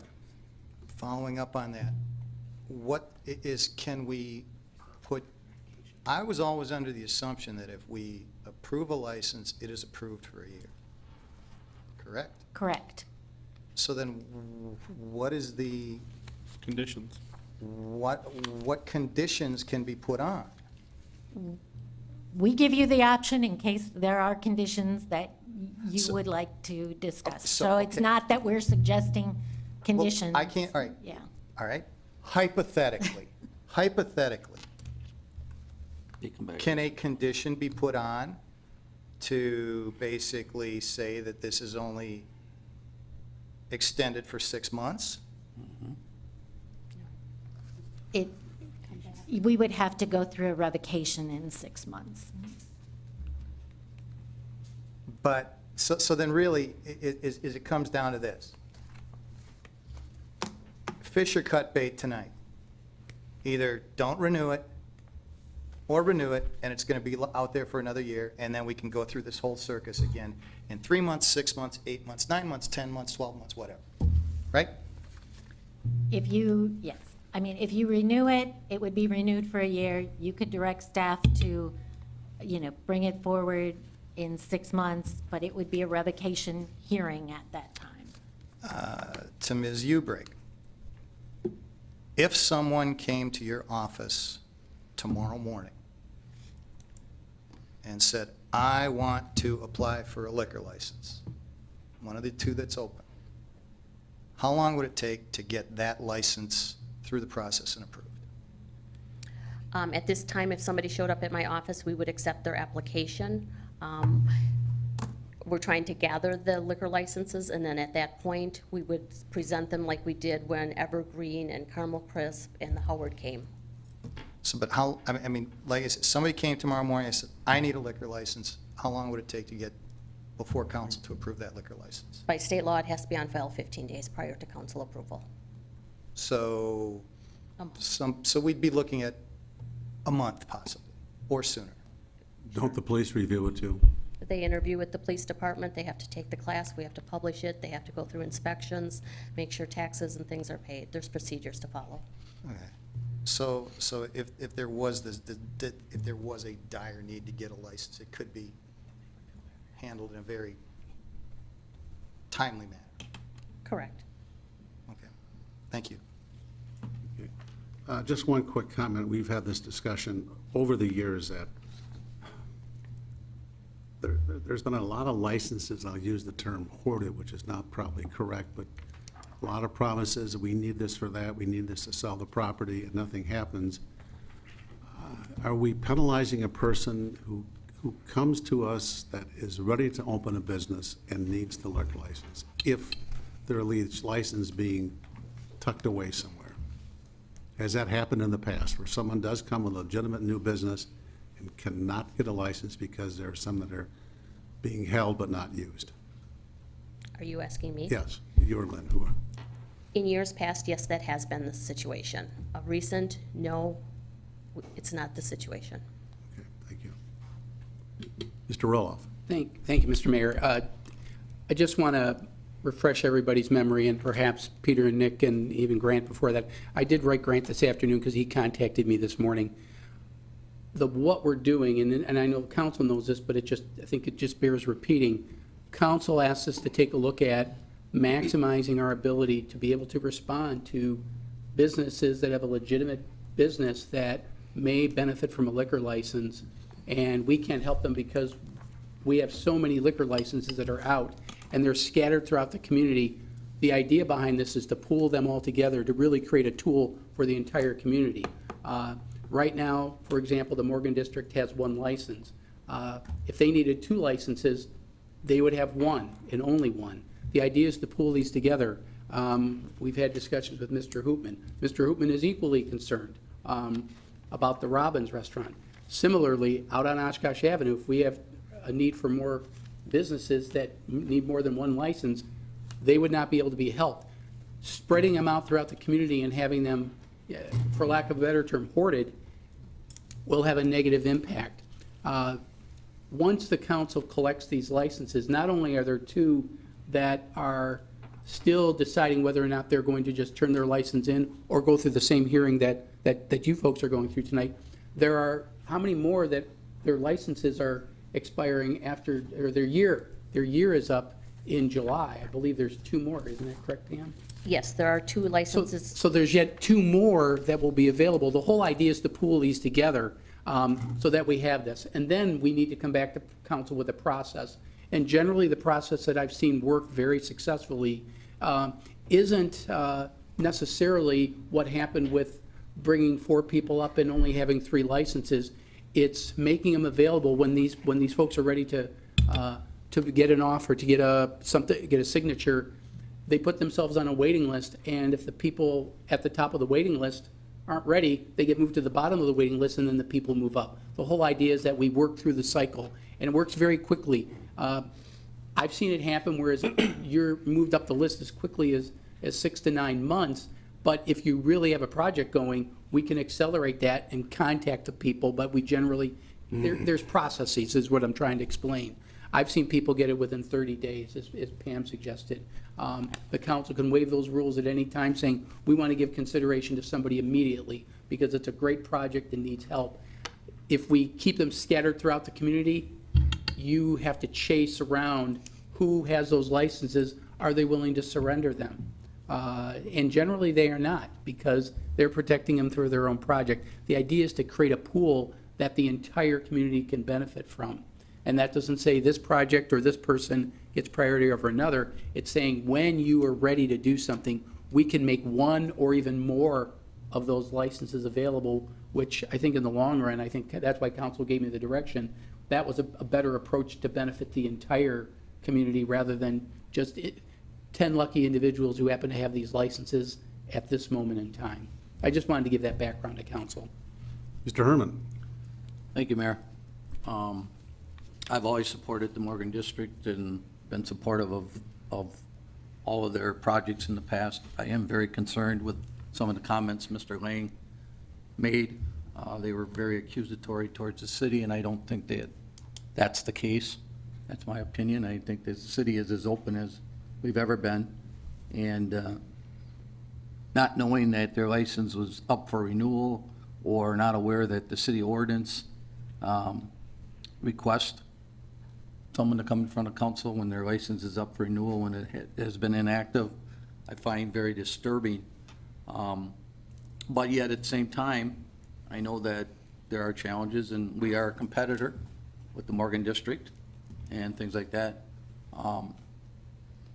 You know, I'm leaning both ways in a sense at this point. I still haven't made up my mind because I do know that the value of that liquor license in that district, but it doesn't appear, and with everything that's going on around that Morgan Properties area, that there's going to be anything in the very near future and within the next year.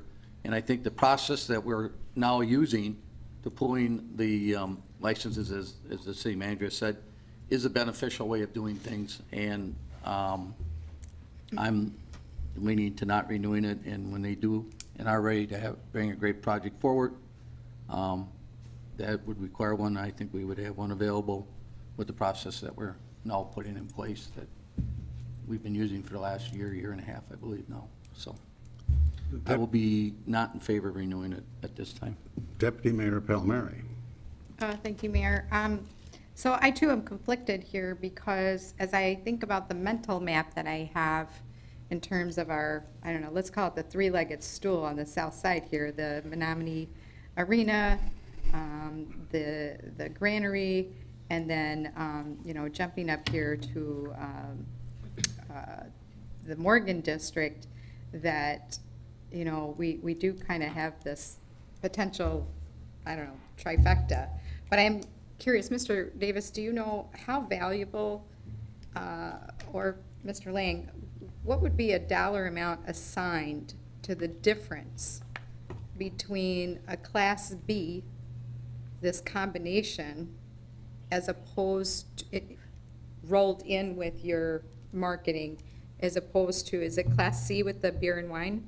If you're going to reopen the hearing to take additional testimony, we should probably have him come back up. I'm just not sure where you're going with it, but if we, Where I'm going with Alan it- would need to be sworn, and otherwise we should reopen the hearing, just if you want additional facts. That's okay. I don't need that. I'm just saying I'm challenged here because part of me is concerned that, you know, while we've had this extended period of time of inactivity, that we may be disabling completion of some of the other visions. So that's really my comment.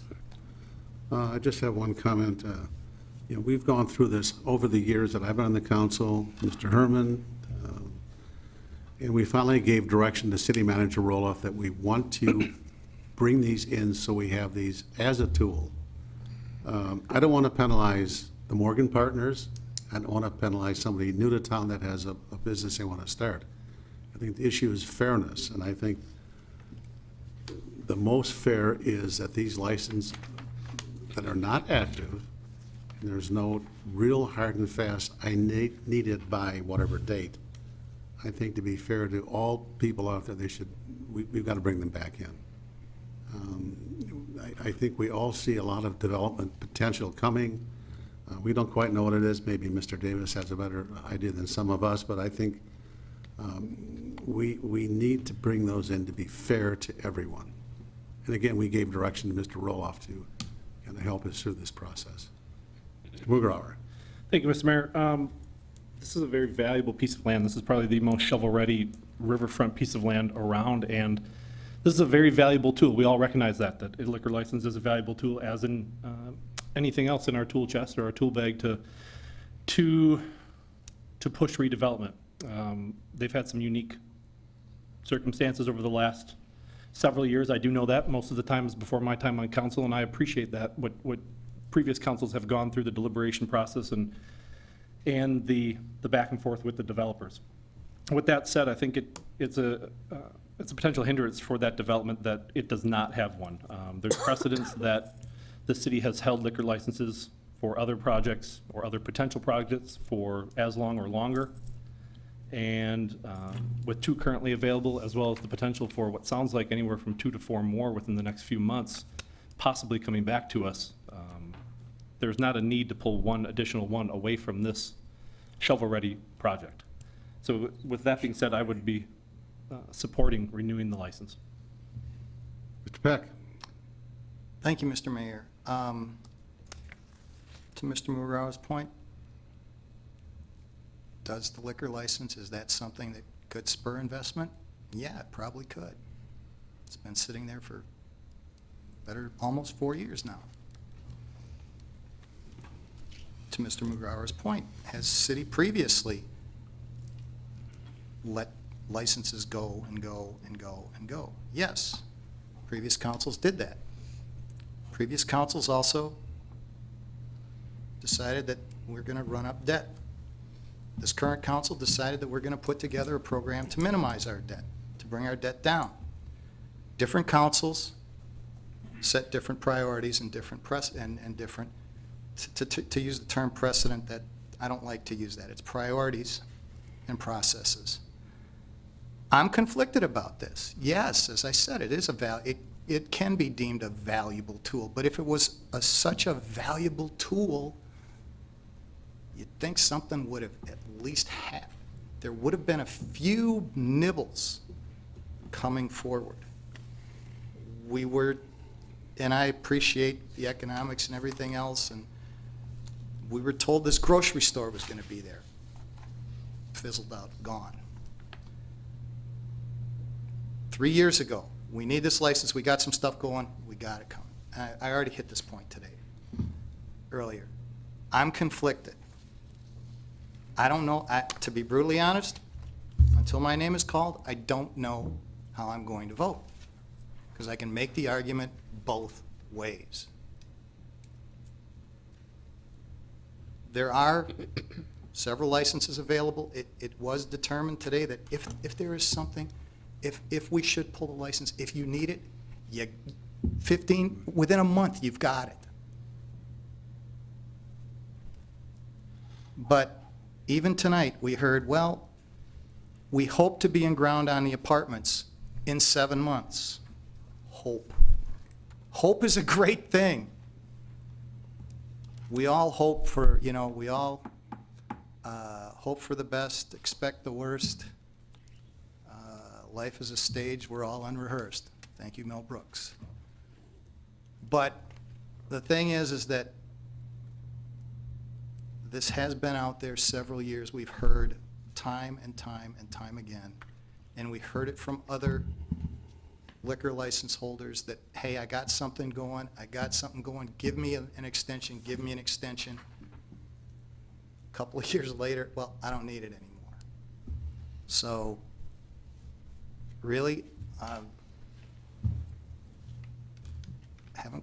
I'll figure it out in about the next probably 30 seconds.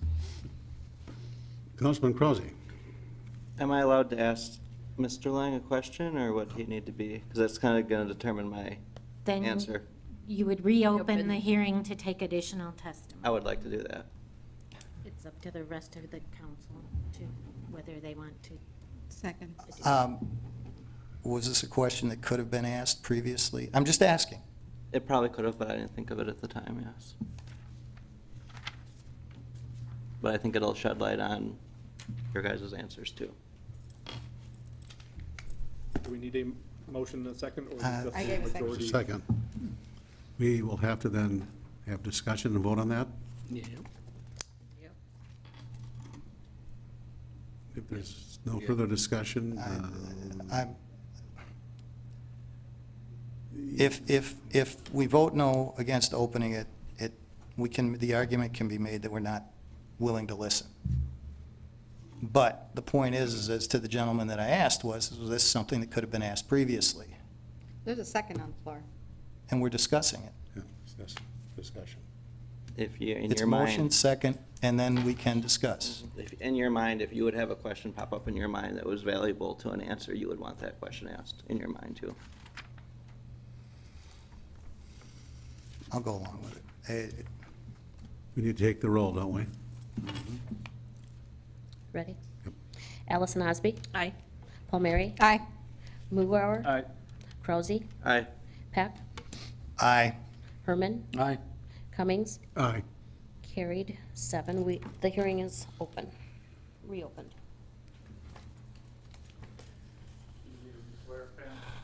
Yeah, he's You're still under You're oath. still under oath. Okay, sorry to put everybody through that, but my question was, Oshkosh Corp had their vehicles on your property for how many months? Approximately. Well before we purchased the site.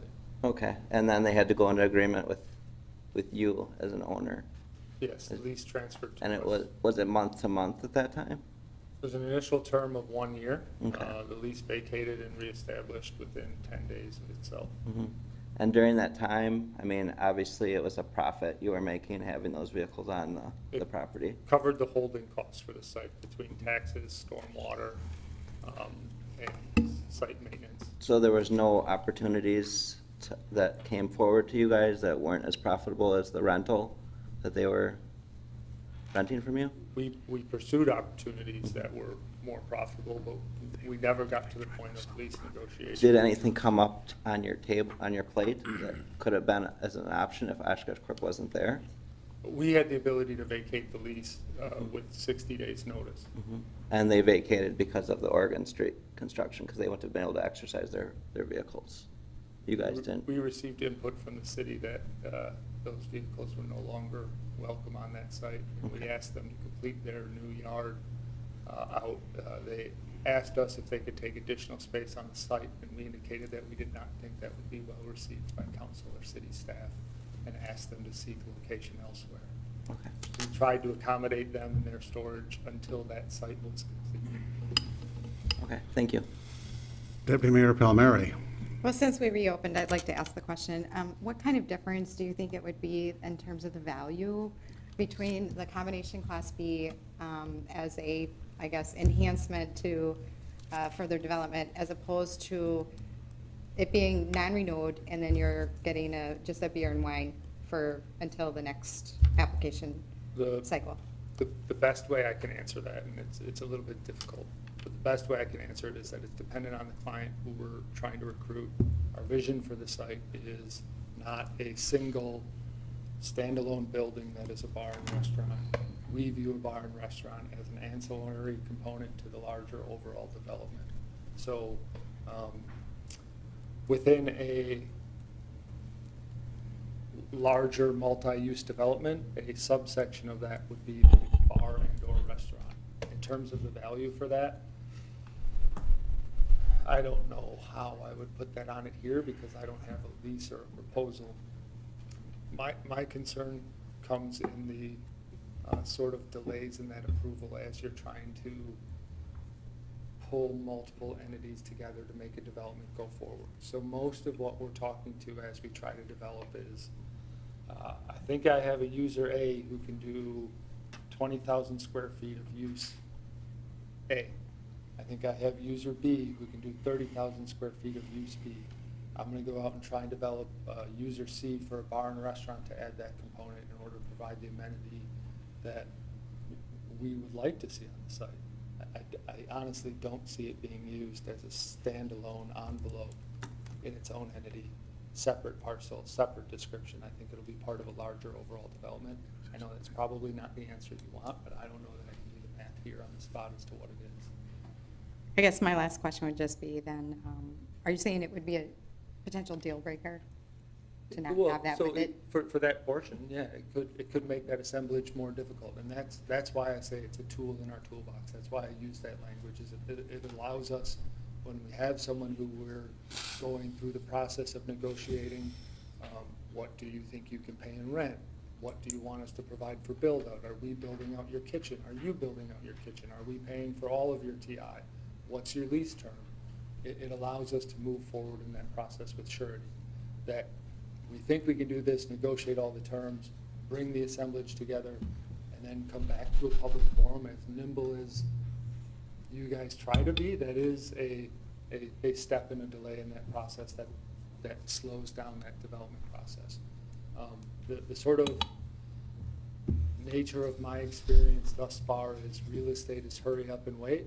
You have a brief burst of activity with somebody, and then it goes back to committee, or it goes back to legal, or their attorneys review it. And then you're trying to pull these disparate entities together in order to get that development together, and you might have a brief burst of activity where when the conditions are right, you get it to pop and come together and get the leases signed, and that's when you know you're moving forward.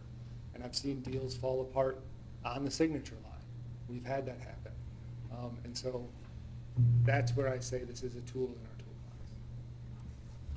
our toolbox. Just one question. Did you say your plans, you're planning to build 4 or 5 apartment buildings on the site, that 23 acres? Currently, we're proceeding with the GDP for the first building. We imagine right now, based off of our current plan set, that we would put in the piling and pier foundation for the second building at the same time, based on our current understanding of mobilization costs for that infrastructure.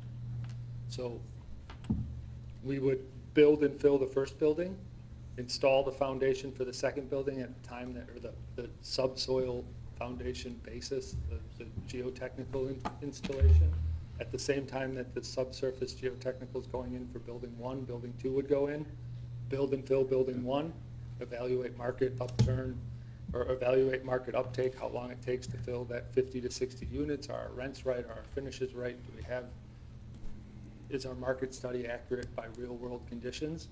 As that lease up is occurring, we'd come back with the same plan and come back to the city for building 2. That's our current development timeline as we know it right now. So the timeline is, Years. could be years. It will be years, not could be. All right. Our development timeline is years. It's Mr. Peck? 23 acres. If I can just make the point that if you look at Marion Road, the city started that development in the early 2000s, I think, right? Even earlier. That last parcel was just assigned out, and you released the liquor license for that last March? Mr. Peck? Thank you.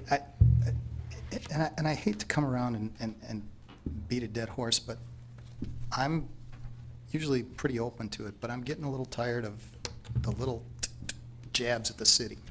And there was one that was just there. I'm sorry, what are you referencing?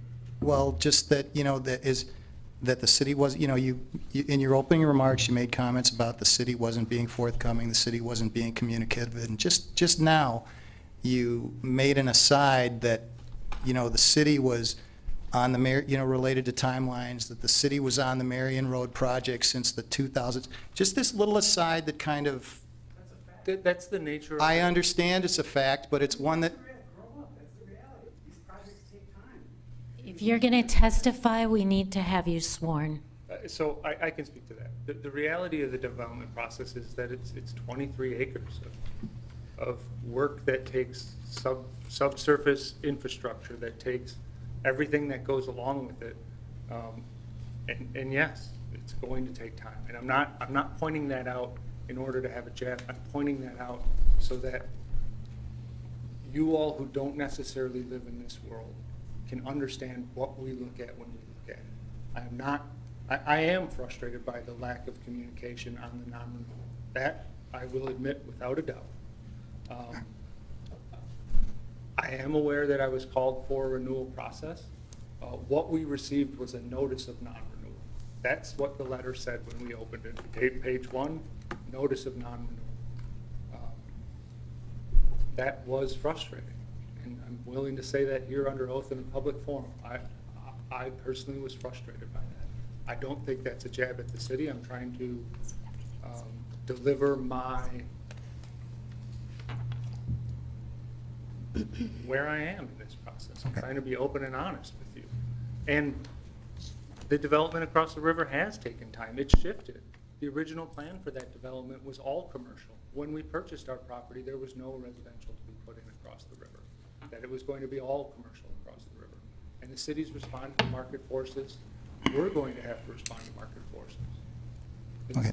the reality of what's there. All right. One last line of question. You just a few moments ago indicated that there is it can go fast, it can go slow, it can be a long process to do that. That things need to be approved, things need to move forward. It goes to this attorney, it gets held, it goes back to this attorney, it gets held and everything. So what I'm getting at is there's a long gestation period. There's a time frame. So as part of that process, wouldn't it, I mean, if there's delays, if there's a legal review of something from your investor or from a potential, business partner or whatever, that's a delay that's holding the project up. So again, would the fact that a very short time frame to approve a liquor license, as we found out, could be less than a month, that could be fit into the timeline, correct? It can, but I would say that I don't have clarity as to what that process is or what that process looks like. For example, the city's zoning review process can take anywhere from 3 months to 8 months, depending on the requests of PC.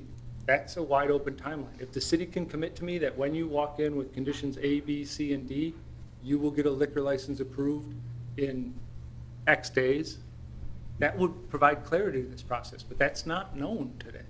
And that's what I am saying about that. What is do they need to, what needs to be submitted for a liquor license? Just somebody applying for a liquor license saying, I mean, is it that complicated? No, when an individual is interested in a liquor license, they fill out the paperwork, submit it to my office. We do the publication, the inspections, present a resolution to council. Do they actually need a physical building for it? They need to have an address. An address. And that address can be a Vacant lot? vacant lot, it can be a home, as in this indication, or in this particular license, the address is of the holder, isn't it Mr. Schwab's residence? No. No? No. What is the license, or is it the actual The address is property? on 6th Avenue. Okay. So there doesn't have to be a physical building, it just has to be an address. Correct. And then council would grant a license. My office would not issue it until it went through inspections for the health department, fire department, interview with the police department. There are conditions that have to be met before it would be issued. So when you say inspections, is that the inspection of an actual facility? Mm-hmm. Okay, so there would have to be a facility built, Correct. which could be, how long would, I mean, from plan design and conceptual design to build out, depends on how long that process takes, but current city review process is probably a minimum of 4 months. If I can just clarify that comment a little bit. Perhaps I'm reading incorrectly from the council, but you guys are trying to formulate a new process by which businesses come in front of you and petition for access to one of these licenses. On this side of the podium, I am not sure what the hurdle is in order to get that approval. Is something as simple as a lot and a description, which I currently have, sufficient in order to get that approval? Or are you going to expect to see plans with designs and with landscaping and with signage, which this council likes to see, and I think is at times appropriate to see? But from this side of the podium, that isn't a clear process at this point in time. So then, how can you issue a license to an address that has no physical location, that can't have a fire inspection, can't have a health inspection, can't have anything else? The council grants the licenses, and the clerk's office then issues. It's actually a two-step Okay, but You granted it, but I never issued anything to them. so then what do they have? I'm holding their liquor license in my office. Let me just make, I'm getting a headache.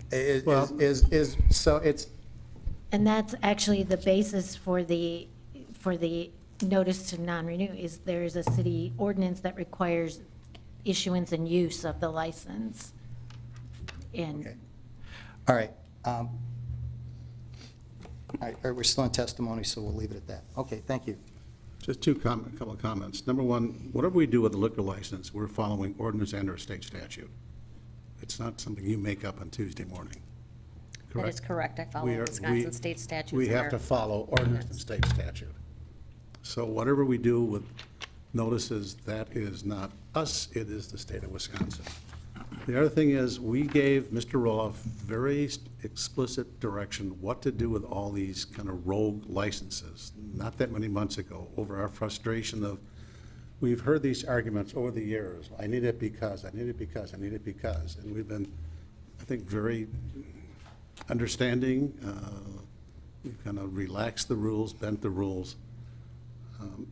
But we did give the city manager and his staff direction. My other concern is fairness to everyone. If you and I decide to do a bar and their license is being put in somebody's desk drawer, we can't move forward. So I think when we look at development in this city, we have to have them available to people who come to us with a legitimate, ready to go, pretty much ready to go business. So to me, the real issue is fairness to everyone. And so, if I may ask the question, that statement right there is where my interpretation at this point is unclear. Legitimate, ready-to-go business is different than the process that Pam just described.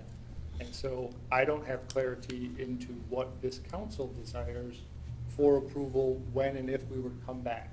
And I don't know if you as a council have a threshold desire for what you want for a licensure approval that you find sufficient to approve.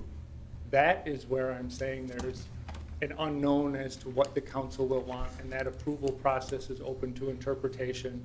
And it doesn't allow me to say, I know I've done A, B, C, D, and E, and I know I can get a liquor license, so I can commit to you, tenant, in order to get it. That is where I would suggest to you as a council, as part of this process, to firm up that approval process so that the wider community knows what your threshold is for approval. that's not really the issue before the That's not council the issue tonight. before us. The issue tonight is This license, renewal to or renew it non-renewal or of not this. to renew it. Do I declare the hearing closed a second time? Okay, the hearing is closed. Thank you. We've had deliberation. Mr. Peck? All right, I've made up my mind. Mr. Langs,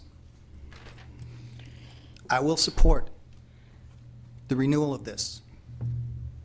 Now, please, hear this. If there is nothing going on by the end of the year, I will institute, I will follow up on a revocation. We want to work with you. We're grown adults. We want to help you succeed. I know that both of you want to see Oshkosh succeed. So I will support this, but we hope to see some action. Fully understand how difficult it is. So we all clear? Okay. Thank you. Are you suggesting that we renew it with condition? No. What we're doing is we're renewing it, and as the city attorney, I believe, said, if there is nothing that happens, if it continues to be inactive, we can bring it forward in 6 months and do another revocation hearing, correct?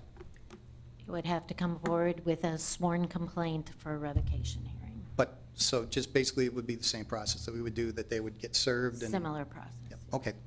So we're not putting a condition on it, a formal condition on it, but we're basically making, in essence, not necessarily a notice. Deputy Mayor Palmieri. So I guess along those lines, that seems rather burdensome, but I do have a question. Can the licensee voluntarily, if we put a condition on it, that they relinquish voluntarily at the end of the year if they don't have that to someone else who may be able to utilize that? They're able to surrender a license at any time to the city clerk's office. They could without us going through a revocation hearing. Correct. Then I would like to make the motion that we renew the license with the condition that the licensee, if there is not shovel in the ground by the end of 2018, voluntarily relinquish that license. Happens automatically. Can't do that. You can't condition the license on them voluntarily relinquishing it. Dang It wouldn't it. be an improper, it wouldn't thought be a we were proper there. condition. Read the law. No. Are we at the point Yeah. to take the roll? So let's make sure we all know what we're doing. A yes vote approves the license, and a no vote does not approve renewal of the license. Correct. Correct? Are we all on the same page? Would you please take the roll? Okay. Allison Osby. Aye. Palmieri. Aye. Mugrower. Aye. Krause. Aye. Peck. Aye. Herman. No. Cummings. Aye. Carried 6-1. Let's not have this long debate every year. We've wasted 2 hours.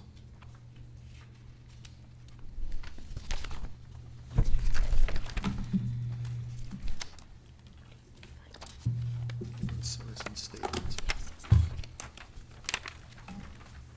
Council discussion, direction of the city manager, and future agenda items. What? Citizen statement. No, we're up here. Oh, okay. Future agenda items, Act 317 rental inspection, proposed June 26 at 5 PM, room 404. Is that on everyone's calendar? And Mr. Mayor, the idea would be to also invite the Rental Housing Advisory Committee, Okay. because it crosses both, and met with staff this week, and Good we're idea. prepared to basically present the different options that are available to the council, and I think it's appropriate that the committee's there as well. So we'll notice it as a Okay. joint meeting. Under our future workshops, a strategic planning workshop, June 21st at the Best Western Premier Waterfront Hotel, and then June 19th, Convention Center. Both begin at 8 o'clock and end at 4:30. Our first budget workshop will be July 25 at 5 PM, right here in room 404. And the following workshop is the Public Works contracts, which will be on July 31 at 5 PM, right here as well. This is our next time for citizen statements. Pam, has anyone signed up? I have no Oh, you one did? listed, but I think I'm sorry, I have no one listed. but I- Councilmember Allison I Osby. just, again, I've mentioned this the last 2 times that we've met, but just a reminder, I am out of state June 21st. I am also out of state June 26th. Oops. Okay, next, our citizen statements. Pam, has anyone signed up to speak? No one is registered, but I think we have a lady here that would like to speak.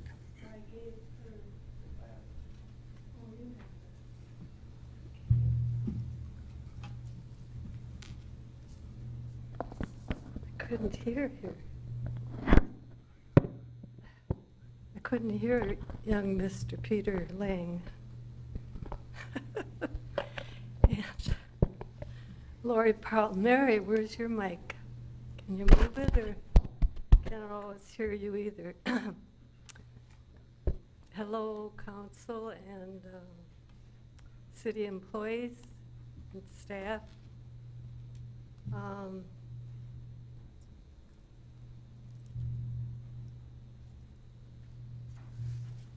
I want to bring up the Veterans Office in Oshkosh on 504 Algoma.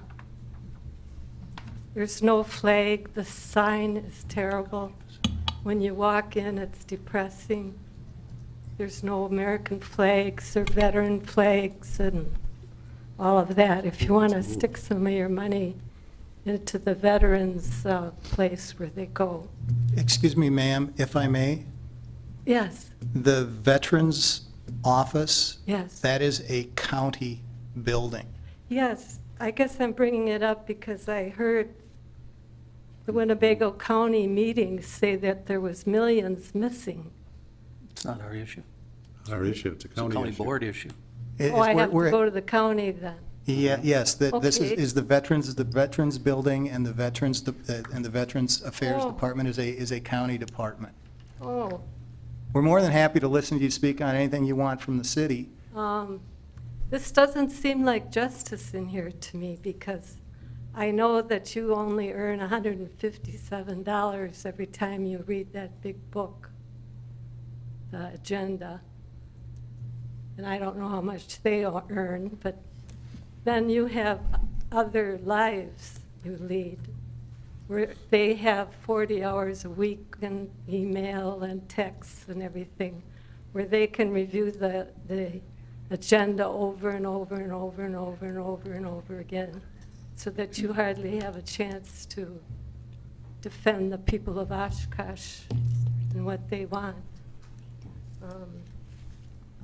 I'm glad I grew up in Black Wolf because we didn't have these problems.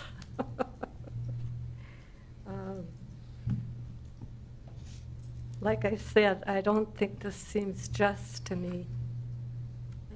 I wouldn't want the job to be a council person because it isn't worth it.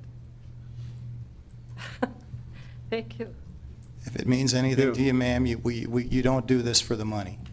Well, I don't know. I'd have to be paid good. When I decided to run, I didn't even know we got a wage. That was just Oh, icing on the really? cake, yeah. Well, then you must like politics, but with Washington the way it is, all of the politics looks bad. It's terrible. And now I can say I don't recall. I don't recall who I am. That's what Congress says. I don't recall where I live. I don't recall. And people of Oshkosh, I love you, all you hardworking people, wherever you are. And I wondered if a pledge of the allegiance was said before each meeting. Is that Yes, done it yet? is. Yes, it is. Yes, it is. Okay, good. Thank you. Next, we move to council member announcements and statements. Ribbon cutting at Life Fest stage. Mr. Herman. Thank you, Mayor. I think I sent it out to all the council members, but June 26th, which is our next council meeting, but from 4 to 6 at the Sunnyview Expo Center, Life Fest is invited council to come out. They're going to do a ribbon cutting of their new concert stage where the racetrack used to be. So if any council members can make it, you need the RSVP as it's an invited guest. So hopefully some of you can make it. Thank you, Mayor. Thank you. This is one thing I added just a bit ago, but by tradition, the 4th of July parade, we usually either ride on the fire truck or walk behind the fire truck. For the 4th of July parade, we hand out candy, and we all contribute $20, and I will go out and buy hopefully $140 worth of candy. So let me know if you will be there, and I'll get the money at the next councilman and go buy the candy. I'll cough up $40 if you walk. I walked last time. I was sort of way behind, but I walked. It was also really hot. Yeah, you're right, it was hot, and I walked. You had a little guy with them. Give him a break. Oh, I did have my grandson. Mr. Roloff, your turn for city manager announcements and statements. Thank you, Mr. Mayor. July 10th agenda seems pretty innocuous the way I stated it, but there's a little bit of awkwardness with the prior week being normally agenda preparation meeting with staff is held on Wednesday. That is Wednesday, July 4th. And that's, a lot of people are going to be out of town. I'm not suggesting anything other than that. It will very likely be a very light agenda. What I'd ask, what I've asked staff to do is to have their agenda items ready immediately after the next council meeting, which is July 26th. So it'll be ready for July 27th. If you have anything that you... June, thank you. June. June 26th, next council meeting, so June 27th is when we're going to set the agenda for the next meeting. So if there's anything that you would like for the agenda, please get it to us as soon as you can, because it's going to be very awkward that week putting things together. A lot of people, because of the midweek, some people take the early part of the week, some people take the middle, or the end, and some people take the whole week. So we're just trying to make sure that we have a complete agenda packet for the council. Preparation calendar for 2019 budget. That is in your packet. At the last meeting, we had presented a schedule which is shown as option 1. We prepared three additional options. The variations have to do with workshops 4 and 5, because in option 1, they were originally proposed for a Friday and a Monday, and there seemed to be a little, not a lot of support for that. We went back and put some variations on the workshops 4 and 5, as well as the hearing. It seemed to be a little bit of hesitation on wanting to do the hearing the same evening as the council approves the budget. So the variations are essentially those. I'll just run through them real quickly so you can get an idea as you're looking through these, because they all kind of look the same. Option 1 is, as I stated earlier, is the early workshop, which would be the workshops would be on the 19th and the 22nd, that Friday, Monday, and the hearing and adoption would be on the same day, which is November 13th. The variation with option 2 is we would have the workshop still on the 19th and 22nd, but we would have the budget hearing at the council meeting on October 23rd. That requires us to publish the budget in the paper before the council receives it. Quite frankly, I'm a little uncomfortable with that, because the paper gets a look-see at it before you do. We'd have the numbers, but the document wouldn't be together. I just think it would be a little awkward, and I just wanted to point that out. Option 3 gets us back to what we have done in the last couple of years, is 2 days back-to-back. That would be the 29th and 30th. That is a 5-Tuesday month, so the idea behind it would be that your 5th Tuesday is committed on that Monday, Tuesday, with the 29th and 30th of the workshop. The budget hearing would, in this case, still be held on the 23rd. Again, the imperfection that I talked to you about with, we'd be publishing the budget before you actually receive a copy of it. The option 4 is kind of a hybrid, and you can certainly vary. I think this shows you can vary things, but the idea would to still have the back-to-back workshops on the 29th and 30th. But since the 30th is a Tuesday, we could hold the hearing, the public hearing, immediately at 5 o'clock. So it's an evening meeting for the public. You're here anyway for the workshop all day anyway. If you have a big turnout, you're here for them. If you don't have a big turnout, you'll be done at 5:15 or something like that. Obviously, you can mix and match these options, but right now, from my standpoint, given what I heard from council, maybe option 4 is something, but it's really going to come down to when you think you can, because you're giving up your own personal time to make these workshops. What's the least inconvenient for the council as a whole? So certainly welcome any feedback, but we do want to get things started on that. And Mayor Cummings, you did ask me about November 13th. The bid is going to have their parade on November 13th. Schedules being what they are, they need to have it on that Tuesday because of other conflicts. And I know the mayor traditionally lights the parade. We could work things out that, or lights the Christmas tree, not the parade, lights the Christmas tree, so we can work that out if necessary. Long extension cord. There we go. We'll give you a switch, a remote. We got one of those. Mr. So Peck, did you have a anyway, Move the question? council meeting a day, and we can all be in a parade. you could do the council, you could move the council meeting. We have to do The that. only observation, I'm sorry? When do we have to do that? You would have to do, that requires an ordinance change. So Council meeting before. you could do it in September, very easily. I think it'd be a good idea. I think we should all Maybe do it on the 14th. Do we have to walk? Well, Deputy Mayor, were you through, or is? no, I've got a couple of things to throw in. Go ahead. As indicated at the last meeting, the 19th and 22nd of October, I will be out of town. There is a special date that I'm celebrating on October 20th as I begin my 61st trip around the sun. So I've already had some plans to be out of town that weekend, leaving Friday and returning on Monday. So everything else is good. And as far as the parade goes, I'm already, if we do change the meeting notice, I'm already committed to the parade for another, Christmas parade or 4th of July? the Christmas parade for another unit that will be in the parade. Deputy Mayor Palmieri. Just a question on that option form, Mr. Roloff.